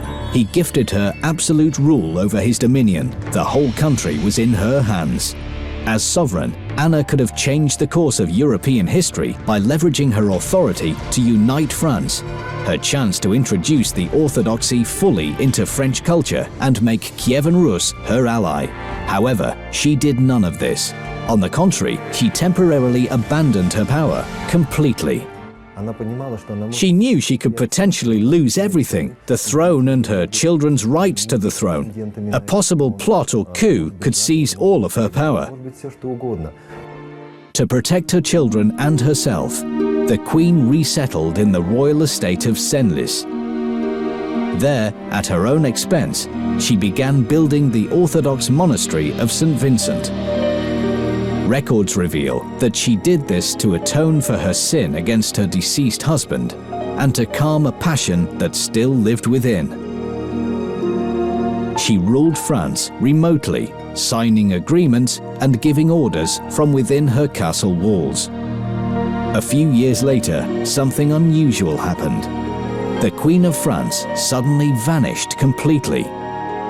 Coming up, a scandal. Mysterious disappearance of the Queen of France. Who dared to kidnap her? And why didn't Anna object to this kidnapping? What enraged the Pope? And how was the childhood dream of Princess Yaroslavna implemented? One morning, Anna rose and, as usual, kissed her children before mounting her horse, riding off to go hunting. But as evening drew, there was no sign of the Queen. She didn't return home. In fact, nothing was heard from the Queen for several months.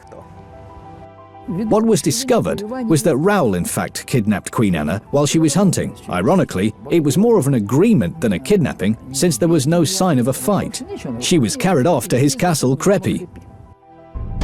As months passed, a scandal broke out throughout Europe. The masses came to learn that the king's widow had abandoned her children only to shamelessly live with an already married man.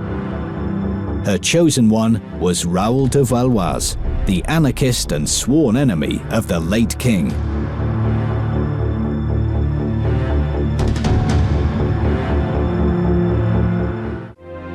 The Pope was enraged and wrote not to Anna, but to Raoul.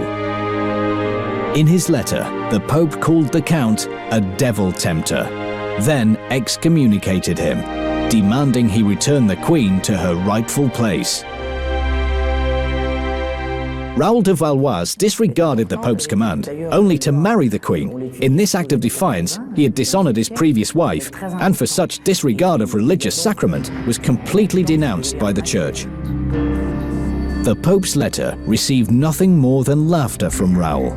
After waiting for his Queen for more than 10 years, he was by no means going to give her up. Despite the Church's directive to return her to her palace, Anna remained at Raoul's castle for several more years. During this time, she completed her monastery of St. Vincent and, as is evidenced by her signature on state documents, aided her son Philip from afar and helped rule the country. However, the Queen's reputation was to become marred forever. In the past, Anna had always been judged and then justified. Even her children forgave her for her eccentricities, but times have changed. Let us compare this situation to our present time. We see a young girl that was an A pupil, well brought up, intelligent and kind, who fell in love with a reckless bully. And when this bully acts badly, she tends to defend him by saying, "He is good. You don't realize it, but I see it." Perhaps this situation between Anna and de Valois reflected these kinds of thoughts, because due to the circumstances, she felt that this man was her destiny, and so she tried to elevate him, and she managed to convince herself that it was okay. Anna never had children by the Count. However, in France, there were rumors that it was Raoul who was the real father of her sons, that the pair were lovers from the start. Anna paid no attention to such rumors.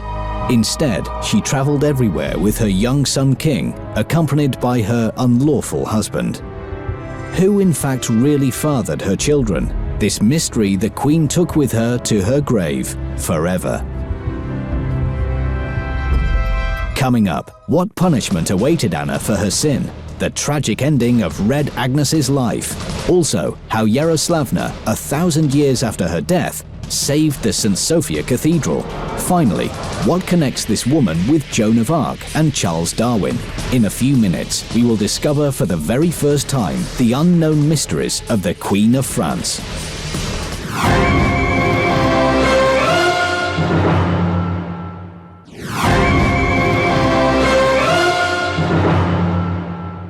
The 20-year-old daughter of Yaroslav the Wise, Anna, was married to King Henry I. All of Europe admired her beauty and intelligence. Then Anna gave birth to the king's long-awaited heir, Philip. But after her husband's death, she shocked France by marrying his sworn enemy, Count Raoul de Valois. This marriage was judged even by the Queen's children. Despite the Pope's excommunication of the Count, the lovers continued to live together. However, it was tragedy that ultimately separated them. Their life continued together for 10 years. Anna became happy for the first time. One day, however, after returning from her son Philip's castle, she returned home to find Raoul dead. He had died, just like King Henry, from a heart attack.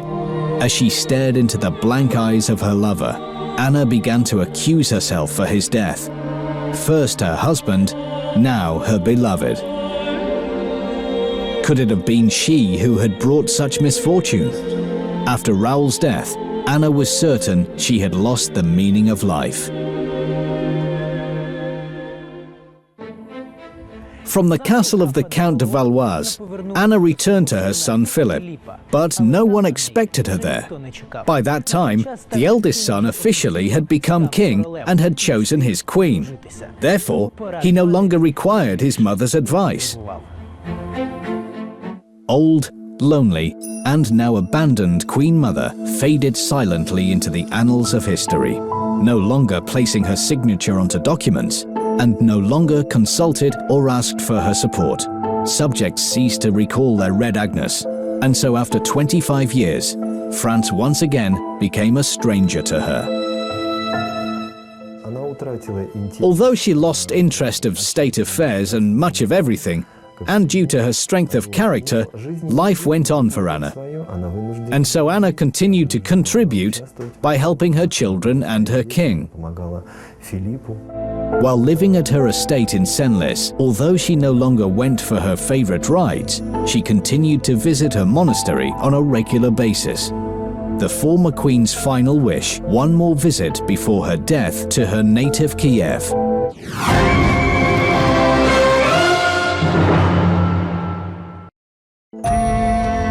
The last known surviving signature of Anna dated back to 1075. After that, France's most curious queen disappeared. Was this disappearance caused by discomfort in losing her power or by illness? She simply vanished. Nobody knows where she lived in those last few years, and we'll never know. Coming next, where did Anna Yaroslavna die, and how did she manage to save the favorite church of her father, St. Sophia Cathedral? What connected the Queen with Joan of Arc? And what did English scientist Charles Darwin have to do with Queen Anna?